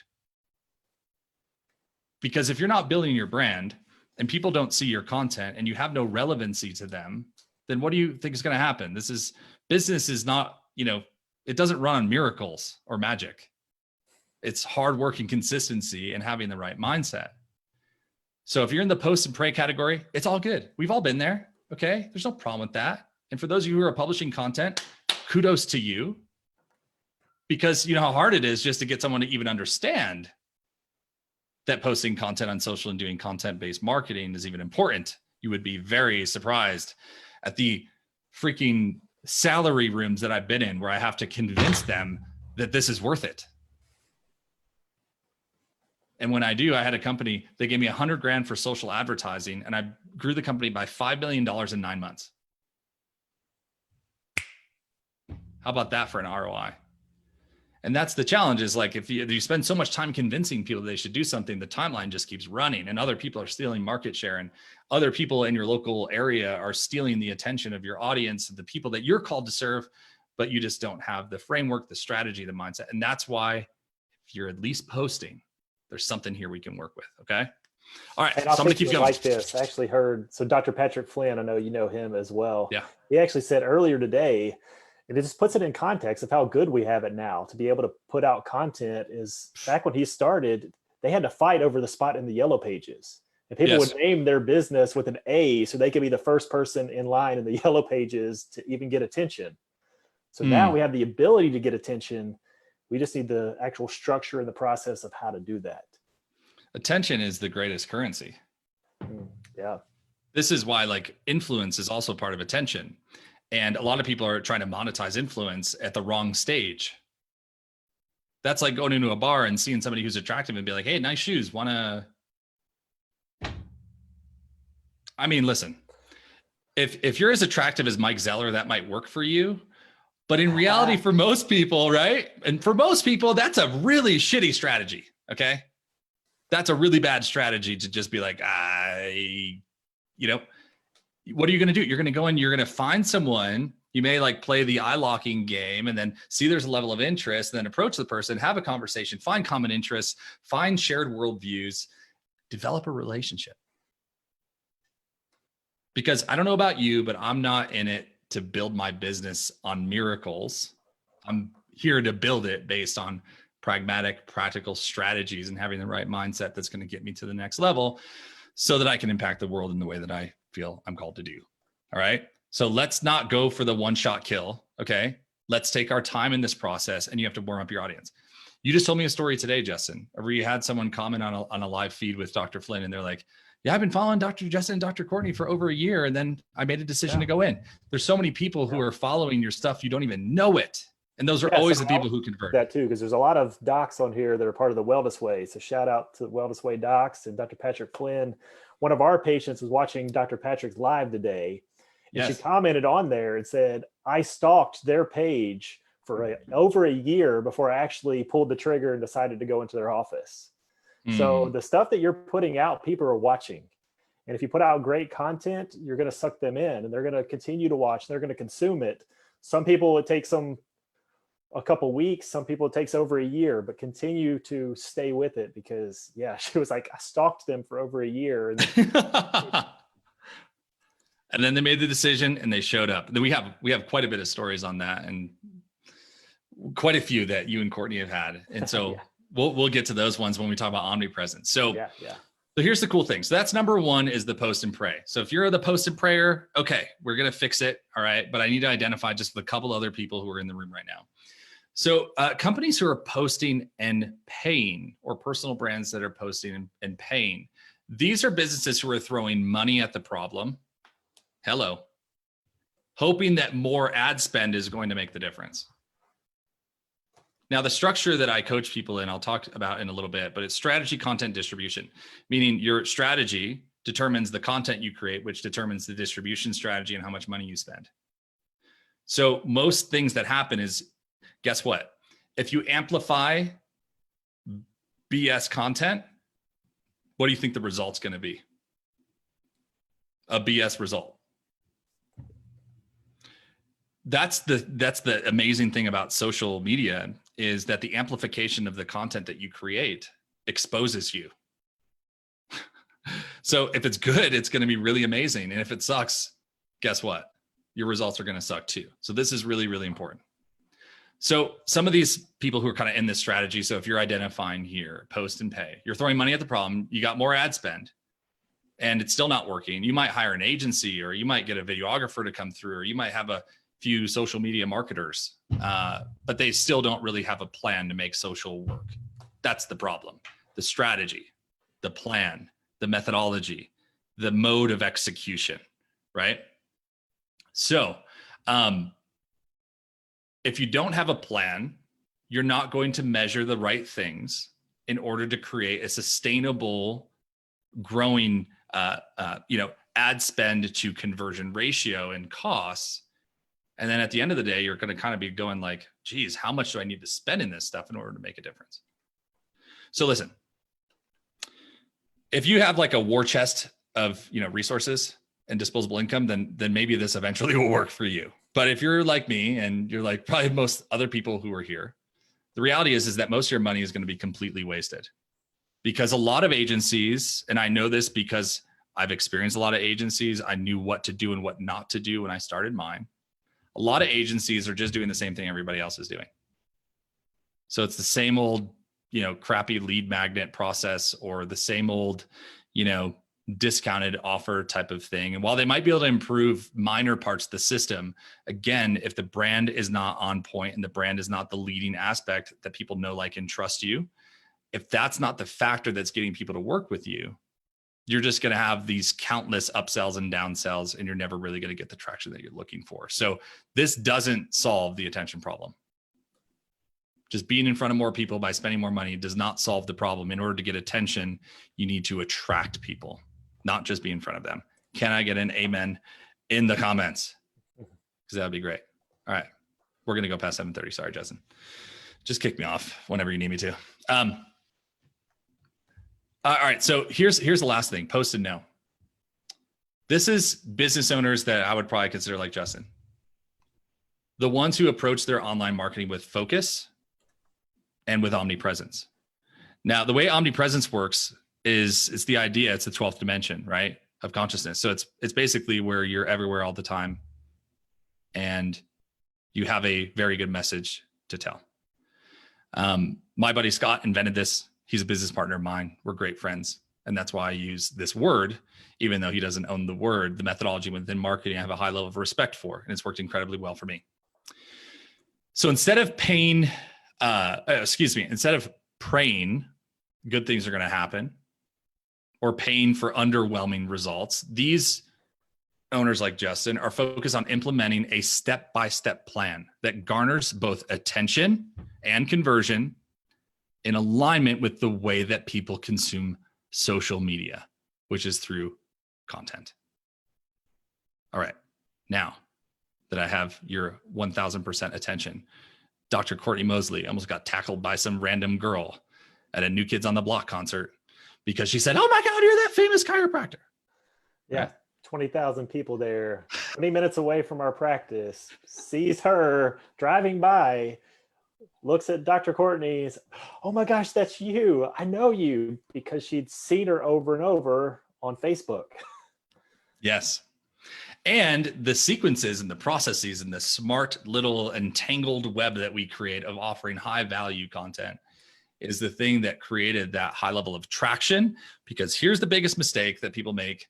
Even if you're in group 3, you can still make this mistake.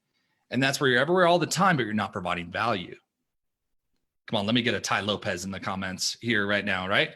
Ty Lopez, for example, was everywhere all the time, but he was like a mosquito. All right, buzzing all up in your face. Hey, check out my garage. If you don't know who Ty Lopez is, then you're probably not a male between 25 and 45 years old right now.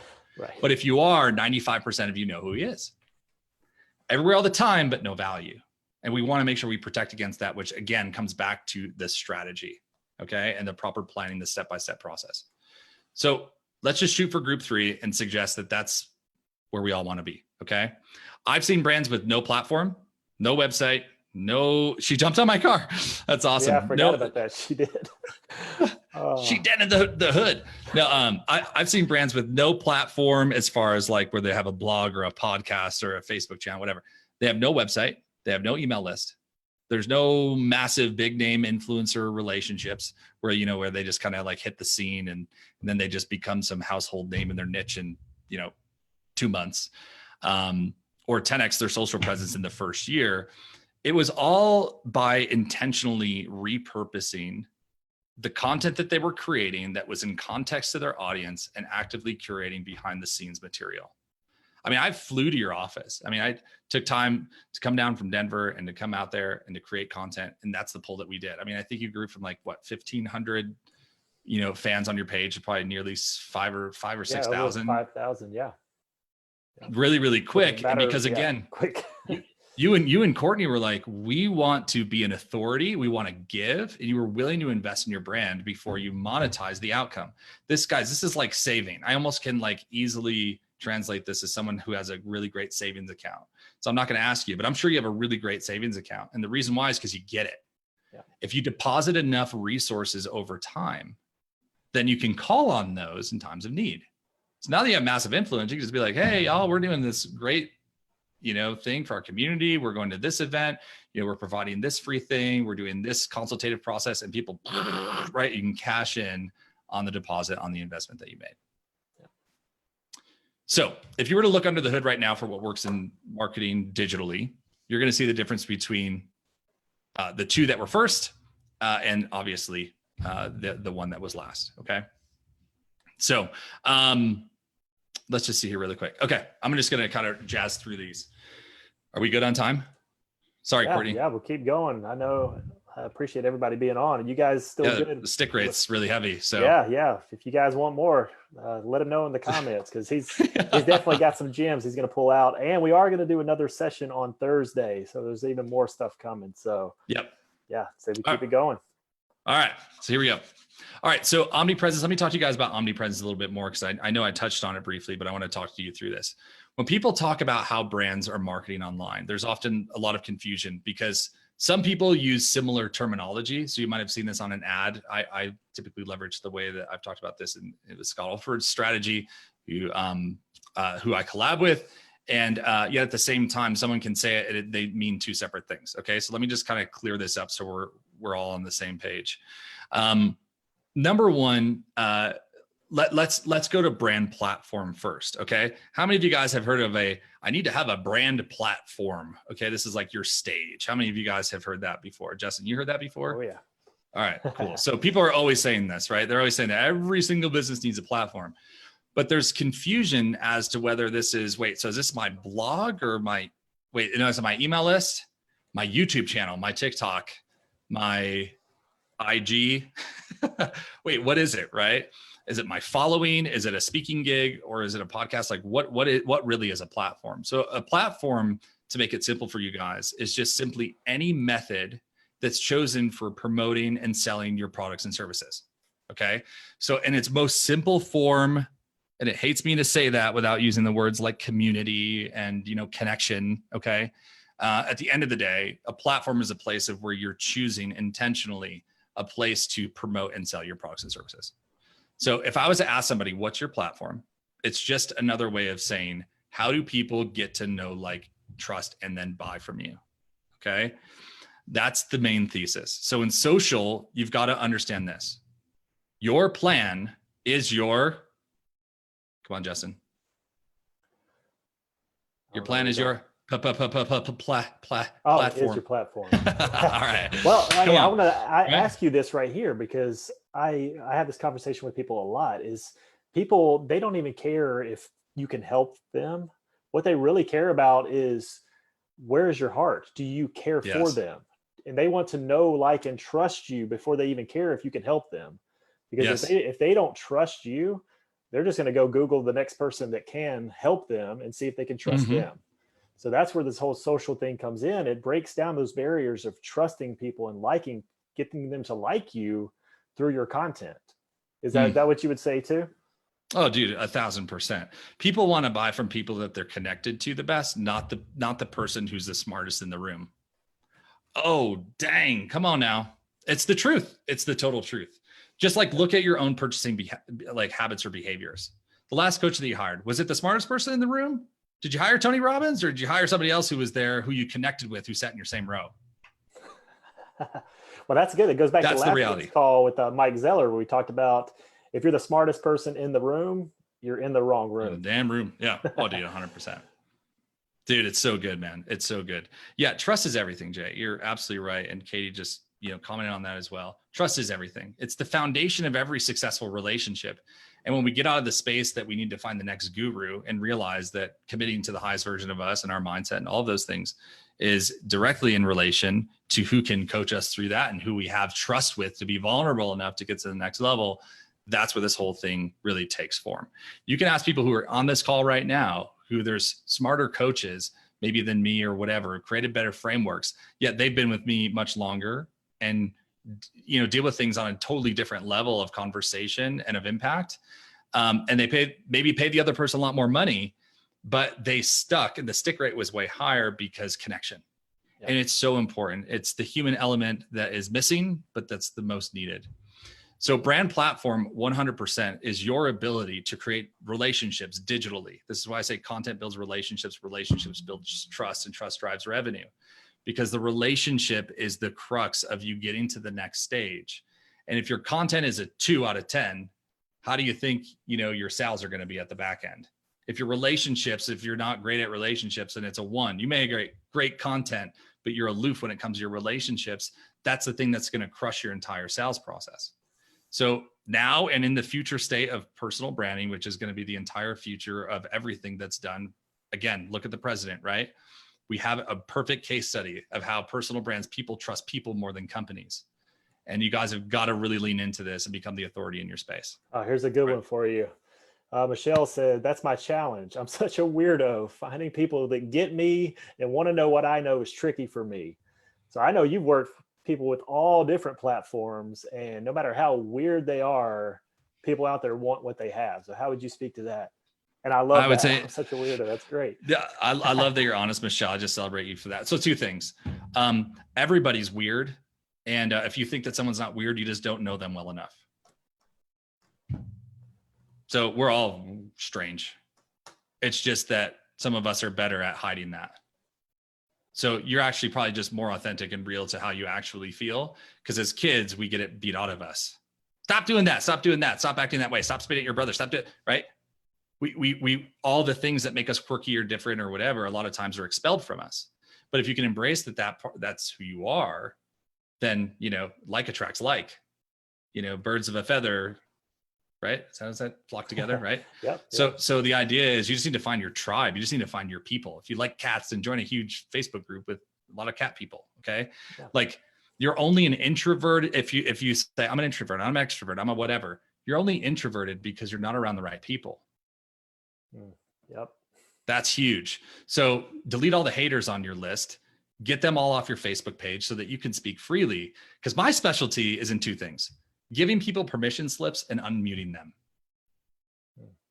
So if you got to delete grandma because she has a lot of opinions around what you do, kick her ass off your page and move on with your life.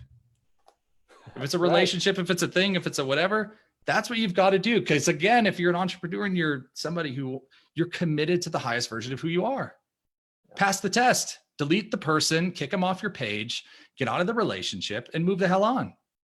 Yep. It's the only way that you're going to get to the next level. So again, the main thing here is just embrace your weird, okay? Because the right people are going to absolutely love you for it. And the wrong people, screw them, because there's enough people who are telling us what we do wrong and what they don't like. You need to silence the opinions of other people, because really at the end of the day, they don't give a crap about you. Yeah. And yeah, embrace the weird is huge. There's a lot of great online coaches that are on right now and that are part of this group that can tell you the more of their own weirdness that they brought out and the more authentic self they showed up as, that's what people wanted. They wanted to see the realness. They wanted to see the messy hair and showing up on a Zoom call. Like they wanted to see the women that are coaches that no makeup and like, this is just who I am. Like they want to see the real side of you. And then she had a follow-up. Where do I find the packaging, the system, and the coaching to help me with this? I'm clueless. I would need a little more context, Michelle, on like exactly where you're at. But here's what I'll say. In order for you to get the package on like whatever it is that you're helping people, number one, there's a lot of problems in the world, okay? And so people get compensated to solve problems. So my question to you would be, what problem do you solve? And if you can be very clear and compelling on the problem that you solve and how much time and what the outcome is in one statement, you're going to have no problem generating a lot of business. The reality is most people can't do that. And a lot of people shadow it, like myself. I'm guilty of this. I shadow it and there's so many things that I could do. I'm just so amazing. And that's bullshit. I'm actually at my root, like a disconnect in my relationship with my dad has caused a lot of issues with feeling worthy of actually winning. So a lot of times it's like, well, I can do anything. Well, that's because I've overperformed for my whole life because I just want acceptance. So yeah, I'm really smart and I know a lot of stuff and all that, and that's all great. But rejection is at the root with a little bit of extra seasoning when it comes to, not feeling worthy. Those are the things that I work on in order to keep the engine going. But like for you, you've got to figure out what is the problem that you solve. Once you're clear on the problem that you solve, your product, here we go. This is good. Your product is your process. Yes. The thing that you sell is the process of what you do. And so at the end of the day, all I'm doing is talking to you guys. What do you think? It's at the end of the day, what do? I help people create amazing content online so that they can create a massive impact in the world.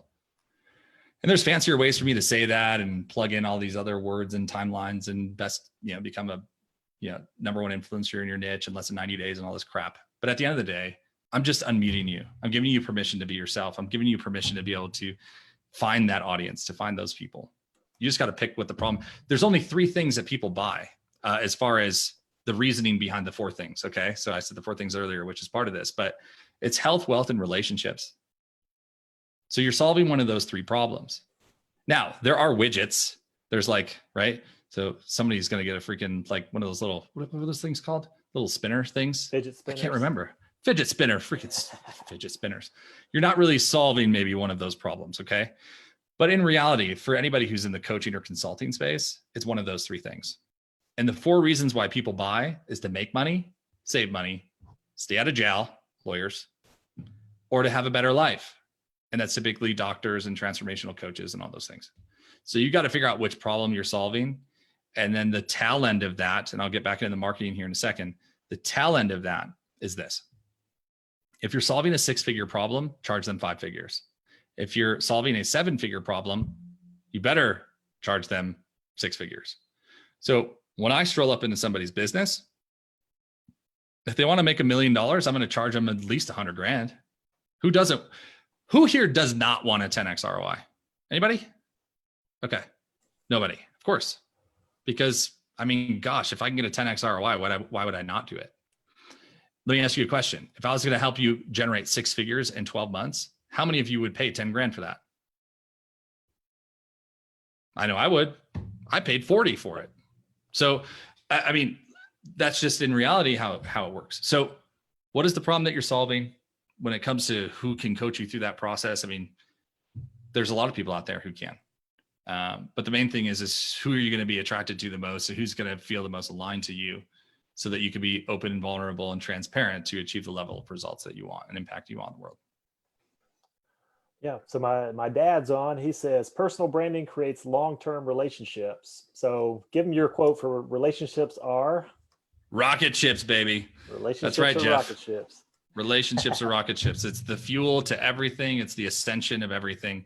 You know, you've heard it a million times. It's not what you know, it's who you know. And there's not a better statement that's been said. And that's 100% true. So yeah. Yeah, and for me, and my wife is amazing at it too. It's relationship capital. It's building that. That's some of the best capital you can invest in, is those relationships, to create relationship capital that connect you to other people and other resources that can actually take you to the next level. Yeah, dude. Oh man. I think that's been one of the bigger struggles, is like, I think I've ascended a lot of levels as far as who I'm collaborating with. And I want different people to understand me in different contexts. And there's been coaches who have started working with me, and then I end up actually reversing the relationship and end up coaching them. So it's like, there was something I needed from them, but then they're like, hey dude, will you coach me? Because holy cow, I didn't know there was that much under the hood. And I'm like, sure, man, let's do it. So we all have different things that we're really great at, and different areas where people need help. And sometimes you find congruence there, which is awesome. And again, that's back to the power of having a coach, is seeing that different perspective and just seeing a new lens. And it's powerful. Yeah. If you don't have a coach, you can never perform at a high level. Bottom line. That's just, athletics are the best thing to measure against entrepreneurship. So, I mean, how many coaches are on like an NFL team? It's not, you don't just have one. Okay. They have like freaking coaches for every tiny little, you probably have like a finger catching coach, of where it's just like helping the wide receivers, just these little tiny things that they can shift in order to catch the ball better.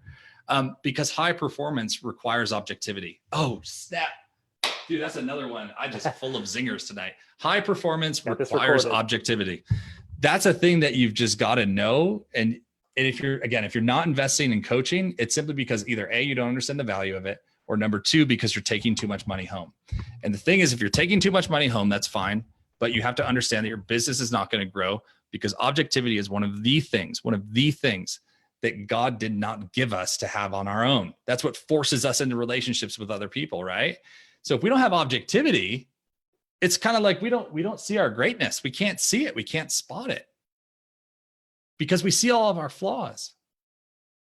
We don't see all the amazing things that we have to offer. We just see all of our bad decisions. And you've got to have somebody who's around you who can call that out of you. You have to. It goes back to your Tiger Woods example. Man, my team of people that I need to have, I need a therapist on speed dial. I need a pastor on speed dial. I need a business coach on speed dial for 5 different aspects of my business. That's the work. There's a buddy of mine who's a pastor. He was in therapy for 7 years before he ever hit a stage. Wow. Not because he had a bunch of problems in his life, but because he wanted to make sure that he wouldn't. Yeah. And he's one of the most influential people in the entire nation. It is absolutely insane. So anyway, I digress from there. I should get back to omnipresence, but I want you to share. Here's a good one to keep the comments coming too. We love this. So Mike Wood, I want to help people in areas of health and wellness, but I'm not a practitioner or an expert in anything particular. I'm charismatic and I have the ability to attract people, but then I would have to share someone else's solution. Now, I do have a solution to this too, Mike, and I can get you more information on this. But what me and my wife are part of is the Wellness Way. And a lot of the Wellness Way doctors are on this call right now, but they actually created a program for people. You don't have to have credentials. You can go through the training and become a practitioner that actually helps people So I definitely think, because I know you and I know you're very charismatic and you definitely have a passion to help people in health. I think that might be a fit for you. So I'll definitely give you more information on that. But Nick, again, what do you have? He is passionate about health and wellness. He was in Denver. I actually met you out there at that seminar that Oh, I was snap. at. Yeah, he was out there. Yeah. Yeah, very passionate guy, charismatic. He's just got to find his vehicle for sure. Yeah. Two things, Mike. Number one, I think of the analogy of Dennis Rodman. I remember the screenshot from like 96. And homeboy has 0 points and 22 rebounds. Like his goal is not to score. That's for other people to do. His objective was to get rebounds. So he knew his place, which means he knew where his highest value was, and he just doubled down on that. A little reminder for everyone. The world is really good at telling you everything that you suck at and really bad at telling you the things that you're great at. And that is your responsibility to know the things you're great at. So for example, here, perfect self-awareness.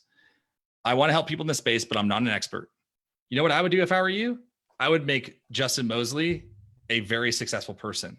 And I would play a part in that and reap the rewards and the benefits of that. Because Justin is a masterful technician when it comes to the things on the back end of what he does. So I would, if I was in your situation, if you don't have a framework and if you don't have a process or a product, or in this case, maybe certified or, that you can sell, but there's a level of like high interest and also passion around a specific topic or area, partner with someone who gets it.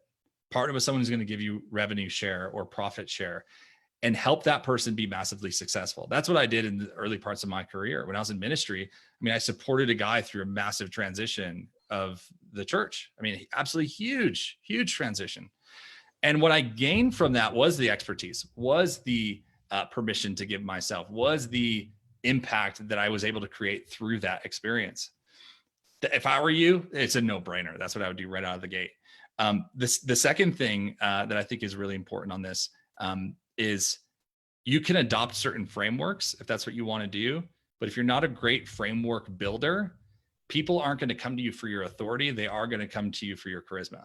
Okay. And in that process, you're an influencer, not a thought leader. And the sales process for that is very different. So again, my advice to you is commit for 12 months to help someone else who's in the field or interest of your place that you want to be successful. Tell them, give me, 10 calls a day that I can make, and you can make like a lot of money. And you can also be massively successful and create a ton of change. You got to understand at what season. I said to myself, in my 20s, I'll learn. In my 30s, I'll earn. And by the time I was 29 years old, I retired from corporate America with, 10 times the salary of the people that I worked with. Because it's just the way I structured my time frame was proper, and earning came after learning. So my high level of advice is to collaborate with someone who's a high performer, make a ton of sales, do what you're great at, and then reassess in 12 months. You'll absolutely love it. And Nick, we were talking about that earlier. Like I've done that a few times where I was passionate about what somebody else did and I actually sold for them. And because I had the heart, it goes back to that alignment. Where's your heart? If you believe passionately in somebody else's vision, it doesn't have to be about you and what you're trying to create. Just go out there. You see somebody you're passionate about what they do, help them grow that, and then you'll get a piece of it on the back end. Hell yeah. But no brainer. I did drop the link. It's thewellnesswayacademy.com. If you're interested, check that out. I could talk to you more about that for sure. I think it's definitely a way to use your passion for health. And I would say this to you, Mike, as well, just as an idea. Get started with Justin, get some really great results. I guarantee you that all the other Wellness Way docs who are on this call right now would be like, oh, if I could have someone do high ticket sales for me, I'd pay them whatever. Because you can do national campaigns and you could be booking and closing deals and making massive shifts for people using the thing that you're great at. Do not get caught in the trap of feeling like you have to become now a clinical expert if the thing that you're great at is by compelling people to transformation. Stay in your lane, Dennis Rodman, and do the thing that you know that you're best at and waste zero time doing anything that is not absolutely in your zone of genius. So I'm going to step down from that mountain, but I will tell you that if impact is what you're looking for, you're in the right community. And if financial opportunity is what you're looking for, structure the deal the way you want it, because it doesn't exist. So anyway, that's that. Anything else in here? Good I'm stuff. 21. There's Sakar here. I'm 21 years old, making around 5 to 8K per month, but I have seen a lot of other agencies offering lower services for very high price and not delivering the quality for the work that they deserve. No doubt, I believe my service would like to. Yeah, dude. So,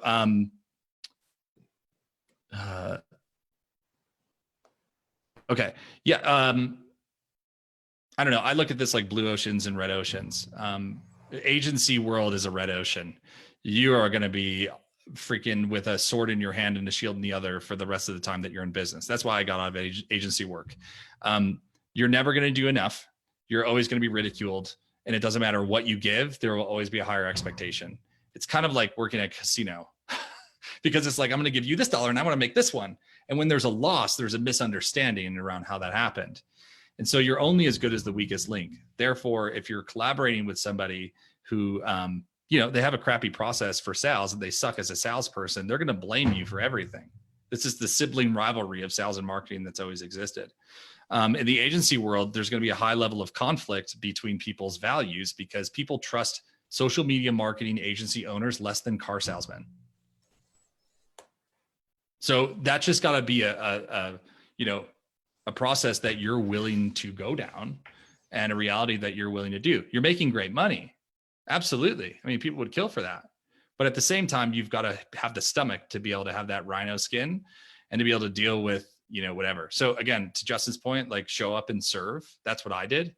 That's what garnered us a lot of success is I showed up and I did my best. And I hang my head very, very high on that. That I showed up and did my best. Was I perfect? No. Did I do everything absolutely to the T? I did the best that I knew to do. And I can walk away with that integrity because I know that it's true.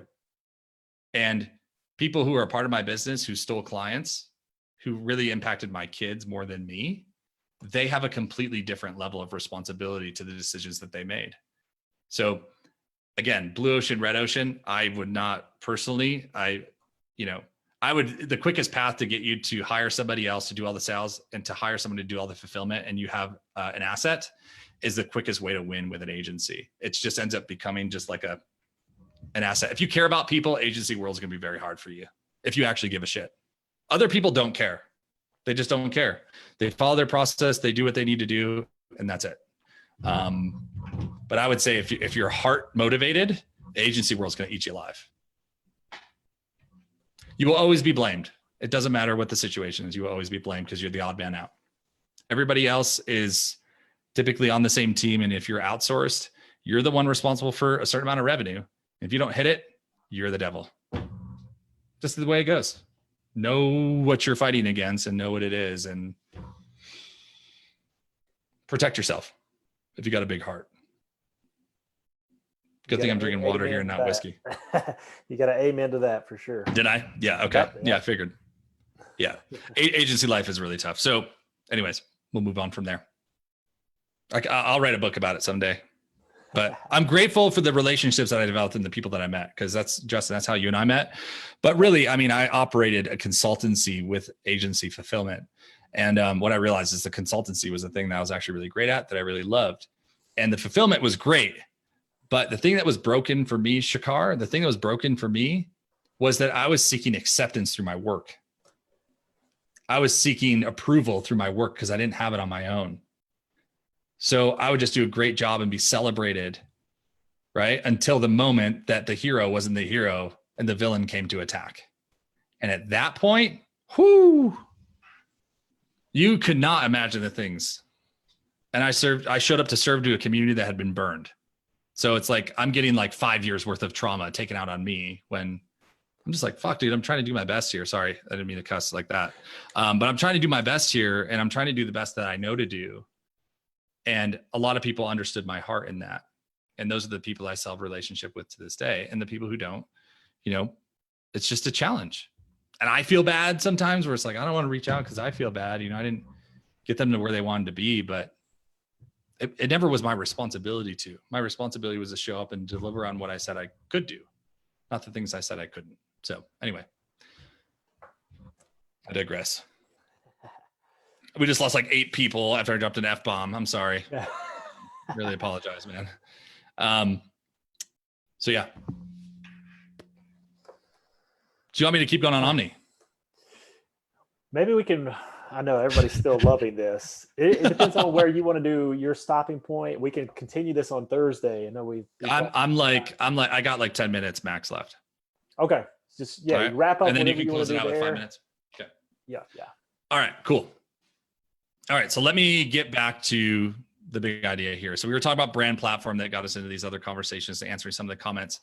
So omnipresence, let me just talk through this for you guys really quick. Remember, this is the big idea around being everywhere all the time at once, right? So not many people have used this term appropriately. Like I said, there was a source that I've gained this from, and I've helped build out a lot of strategies for content around that idea. But that's just because typically there's a lot of different platforms. So a lot of different people have different ideas on what to call things. So in the old days, advertisers would run brand awareness campaigns. Okay. Some of you guys have heard of a brand awareness campaign, right? You might think of like Nike or Coca-Cola, like billboards and TV commercials, right? And all these things to create that awareness. So they would have a newspaper or a magazine or a billboard. They'd do it for a few months, maybe 90 days.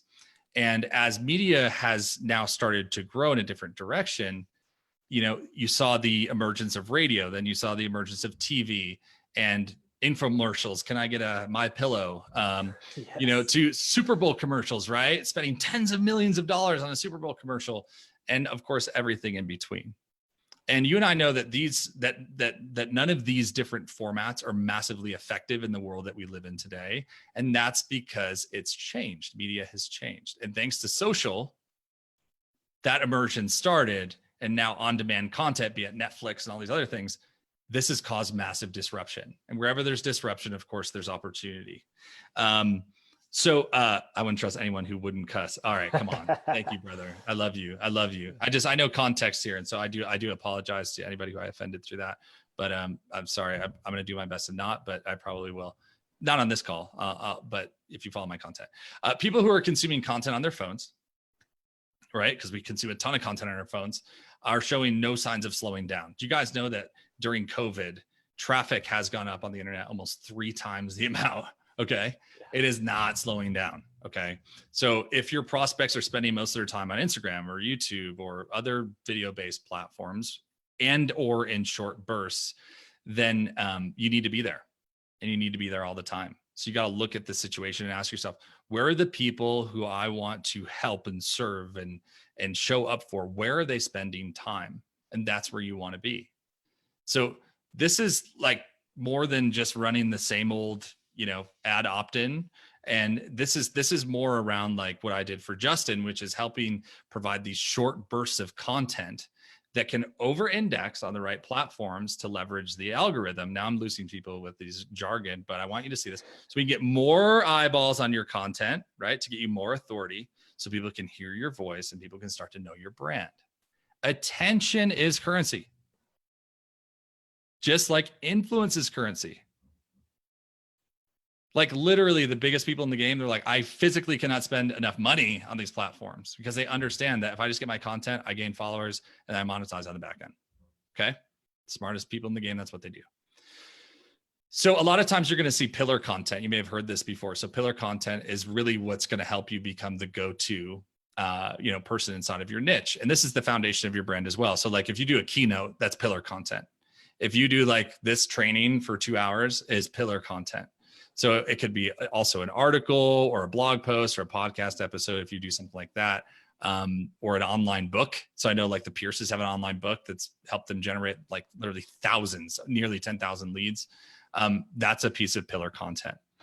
And the number one mistake that people make, and most brands make as well, is that just like actual buildings, they place their pillars inside where no one except the people who go through a pay door can see them.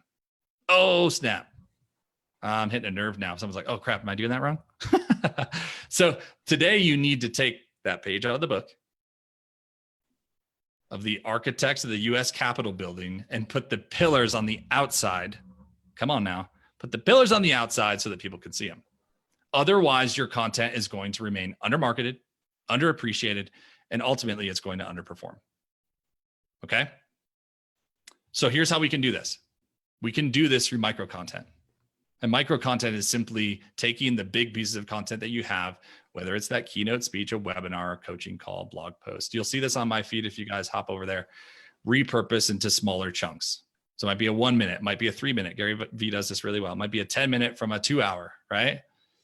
So back in the day, people relied on that big pillar content or the macro content, and rightfully so back in the day, right?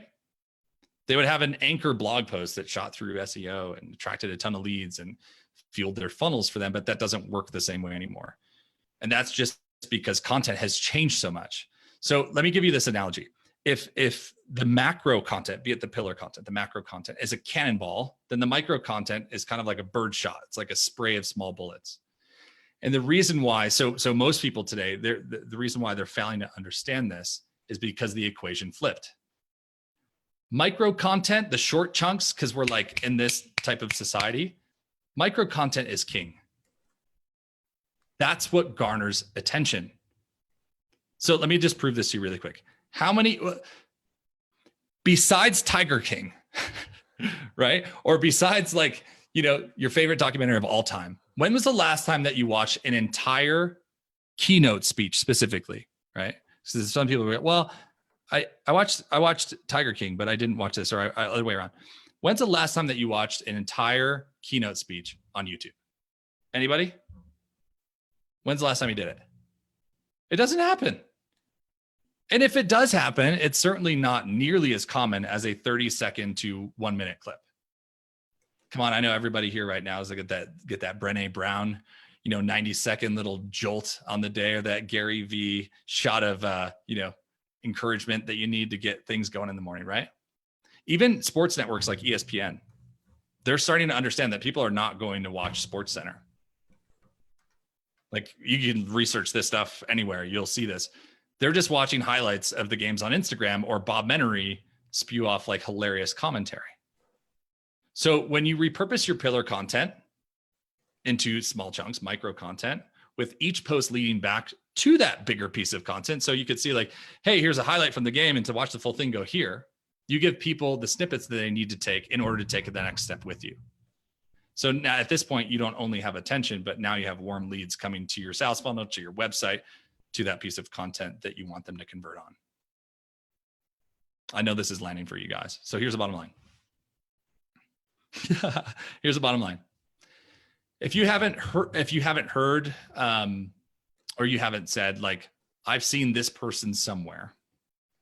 So if you're experiencing something, you're like, I've seen this person somewhere. They're not going to click on your cold links or really, hop into your opt-in. People need context on you before they're willing to get into relationship with you. Okay. That strategy of just like cold traffic and like cold opt-in and all of that, that's a pretty 10-year plus old strategy. And people are a lot smarter than that now. Now, this depends on the market. I have some markets that are 55 plus, but like, let's talk about generalities. Micro content isn't only the future of the way that business is going to be done online from a content perspective. It's what's happening right now. So the last one that I want to go over with you guys, then we're going to end it here. We'll maybe do 5 minutes of Q&A or whatever you have, Justin, on the docket. Influencers is another thing that's crazy, misunderstood. Here's the deal. And I was talking about this earlier a little bit with Mike. An influencer is a person who influences buying decisions of groups of other people. That's why this is so important. And I said, you're not a thought leader or a framework builder. You're an influencer. Therefore, you are influencing the purchasing decision of a product. Kylie Jenner does this the best. I mean, she does have her own brand and she's worth $900 million. But at the same time, my buddy Josh just signed her up with Snow. And so she's recommending his product because she has crazy influence. She's not the inventor behind a teeth whitening system. She's an influencer who can influence other people to buy stuff. So influencer outreach happens, right? And that whether this is guest posting or it's people promoting your services or whatever it may be. But with omnipresence, here we go. You can bypass all of that, unless it's Kylie Jenner, or make it way easier to access influencer platforms by simply being known. When you walk into a room and people know you, and you don't have to say a word to them and they know you, that's the level of authority that you want in your community digitally. So that the moment that you say, I have something really awesome for you, they're already ready to make that decision. because most of us can't afford, the multi-million dollars to pay Kylie Jenner to say, hey, go to this person's office if you want care, or, hey, sign up for this person's, online coaching program. So that's basically it. And what I want to do on Thursday is share a little bit more context with you guys on the framework, like the specific processes and the frameworks that have helped generate 40 million revenue, over 250,000 leads, at the same time with, getting you guys one exercise underneath your belt that's going to get you operating your zone of genius. If that's helpful. I love it. So Thursday, are you going to do a screen share? I know you have that document. I don't know if you have it available to give them a little teaser. Yeah, absolutely. Absolutely. That's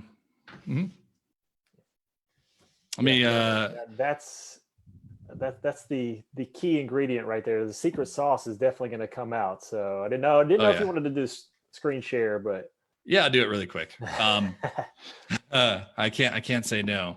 And this is usually people inside of my coaching programs get access to this stuff, but I just want to give you guys like just a little bit here quick around how I do this, because it's complex stuff.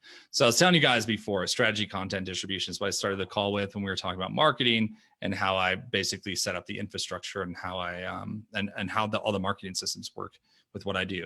So the goal is to get the right message in front of the right people at the right time. That is the most important thing.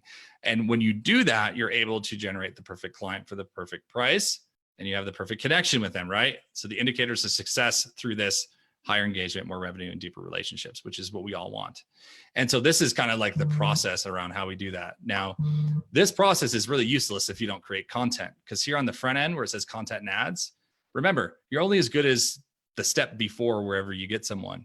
And while some of this stuff has changed as far as how I explain it, this is a foundational workflow that I like. You need to create ads or content, prove the content out in your organic, then amplify that content to get people to the key problem that you have, into the process around how you solve the problem, then reinforce that with omnipresence so that you're the person who they're listening to and seeing the content of, and then getting them into a strategy, call, and solution. This process has created more millionaires than I could ever describe to you guys, ever, because it's just engineered. The best entrepreneurs are engineers. Bottom line. The best entrepreneurs are engineers. Why? Because they follow the damn process, because business isn't complicated. People make it complicated. And that is the honest truth. Business is so easy. It's just that we get in the way, and all of our purpose and all of our trauma and all our crap gets tied into it. So I take people through this exercise, and I'm not going to go through this with everybody on the call on Thursday, but I will touch on some of these elements around content creation, what different types of content you're creating, the 13 different types of content that you should be focusing on, as well as some of the resources around communication and different modeling within communication, dependent upon the story that you're telling or the thing that you're actually, educating on. So this process is really helpful. The reflexive loop here, the ladder of inference, takes people out of old patterns, behaviors, and experiences and puts them at the top with really actionable things that they can do to actually create a difference in their life. So content that you're creating is also subjective to the audience, and it's also subjective to the type of message that you want to convey. Today, I'm in like full out, like preacher mode. Okay. But in reality, if I was doing a college lecture, I would show up a little bit differently. If I was doing a video and I need to tell a story, I would do it very differently. If I needed to like really shatter people's brains and get them out of their old beliefs and habits and get them into something different, I would take a little bit more of an approach that I'm taking here today. But here's the cool thing. And I don't know if this is just one of them that I have. I've actually updated this a little bit. A lot of times the thing that people struggle with, actually, I know this, in fact, 1000%, is implementation. And so most people that I collaborate with, they struggle with implementation, not knowledge or resources. Because a lot of this stuff you can find on Google. Remember, I told you guys at the beginning, I'm not like the best framework builder on the planet, but I understand how to leverage someone's framework and do it a little bit better. And that's based on my experience, but also based not just in marketing, but my experience of the consumer and what they want. So I'm a weird bridge between the person who's got to actually use it and the person who built it. Sometimes the people who build it are a little bit more introverted, or they're a little bit more like Rain Man. Okay. So like building formulas and calculations, and they're scientists. I'm an artist. It's a very different play and a very different push on how to create success in that. So I've taken a lot of systems that have worked and putting my own flavor and process around them from an implementation point of view that actually gets the job done. Okay. So there's people that I could show you, and I'm not in the right screen for it. And that's the thing that I'm trying to think here really quick if I have it anywhere. But where is that? I know it's somewhere. But I'll share it with you guys on the next call. But I mean, like, just even in the last 24 hours, you know, like I did a post. It's only had spent $6. I had like 250 reactions on it, like 50 shares and 40 comments or something for $6 or $7, because I understand content and context creates personalization, and that's where transformation happens. So I can take a piece of content that's just a quote that I like of me saying something on a video that I produced, you know, maybe 6 months ago. I grab the snippet, I put it into a post. From that post, I amplify it to an audience that is congruent with me, but also one that I know will respond well to the message. And all of a sudden it's just like, oh my gosh, you know, I get like over 30%. This specific post had like over 20 something percent engagement on a cold audience. That's not possible for normal people to do. Okay. But again, I understand the infrastructure and how this crap works so much so that I drive myself insane with it. But a lot of times it comes back to this format. What content are you creating on what day? So number one, like, it's today. Who's creating the content? I am. What's the medium? I'm going to do a Facebook Live. What's the post type? I'm going to do a personal story. And then one of my subtopics are around marriage. And I'm a marriage counselor to help divorced, you know, men. And so I'm going to tell a personal story about the time that I got divorced and And then what I'm going to do is I'm going to take that post and then I'm going to amplify it to men on Facebook who have divorced in their status, and they have the same foundational belief system as me, be it that I believe in Hinduism or I'm a Christian, and I'm going to amplify that story to those people. We did that with a client. She had 15 appointments. This is between January to September. That was a couple of years ago. 15 appointments on the whole year. We did this for her. She got 150 appointments in 1 month. Wow. 150 appointments in 1 month, because we switched up the offer a little bit, yet at the same time, we allowed the message to be in context with her audience. And she went after divorced women who had certain experiences. And for her, she was vulnerable. Personal story is about vulnerability, which creates connection. So when she tells a story about her husband holding a gun to her head, okay, this is how you amplify. That was her first post that she ever did. So don't tell me that you've never done it before. You don't know what to say. And what will people think? Just do it. You guys know that just do it came from someone who was about to be executed. And he's like, just do it. That's where Nike got that from. Okay.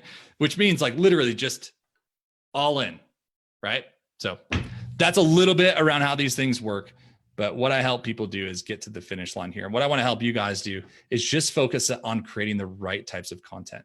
So to understand this template here around the right types of content that you need to create without going all super high level and making it complicated on your publication schedule. I just want you for the next 2 weeks to create the right type of content and watch what happens on the back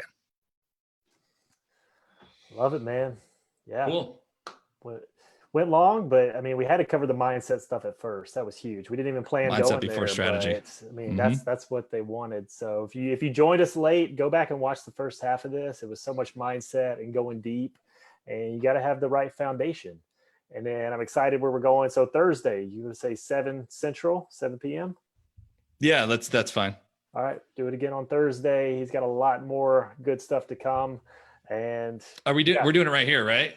Yeah. We'll just do it right here. And then, so even if you're watching the replay, put questions in, because we're going to be going back through this, and any questions you want to ask for Thursday, we can go ahead and have some stuff prepped. But yeah, I think we'll probably do 60 minutes. I want to do 2 exercises with you guys. First, I want to educate you on the 13 types of content that every entrepreneur needs to be creating right now. And the second thing that I want to do is help you guys get in your zone of genius, because a lot of you are wasting so much time and you're trying so hard. Because again, I know I've been there, trying so hard to just like do what someone else told you that you're good at, but that you don't even want to do. And you just need to give yourself permission to escape that. So a lot of conversation that can be had. We'll keep it to 60 minutes to the best of our ability if it goes over well. But that'll certainly be the goal. And love you guys. Justin, thank you so much, man. And Courtney, thank you. Love you. Thank you. And how can they follow you? What's the best place? Yeah, I think just, find me on social. It's where I spend the most amount of my time, on Facebook. So you can Facebook me, Nick Cavuto. I don't use my business page a ton.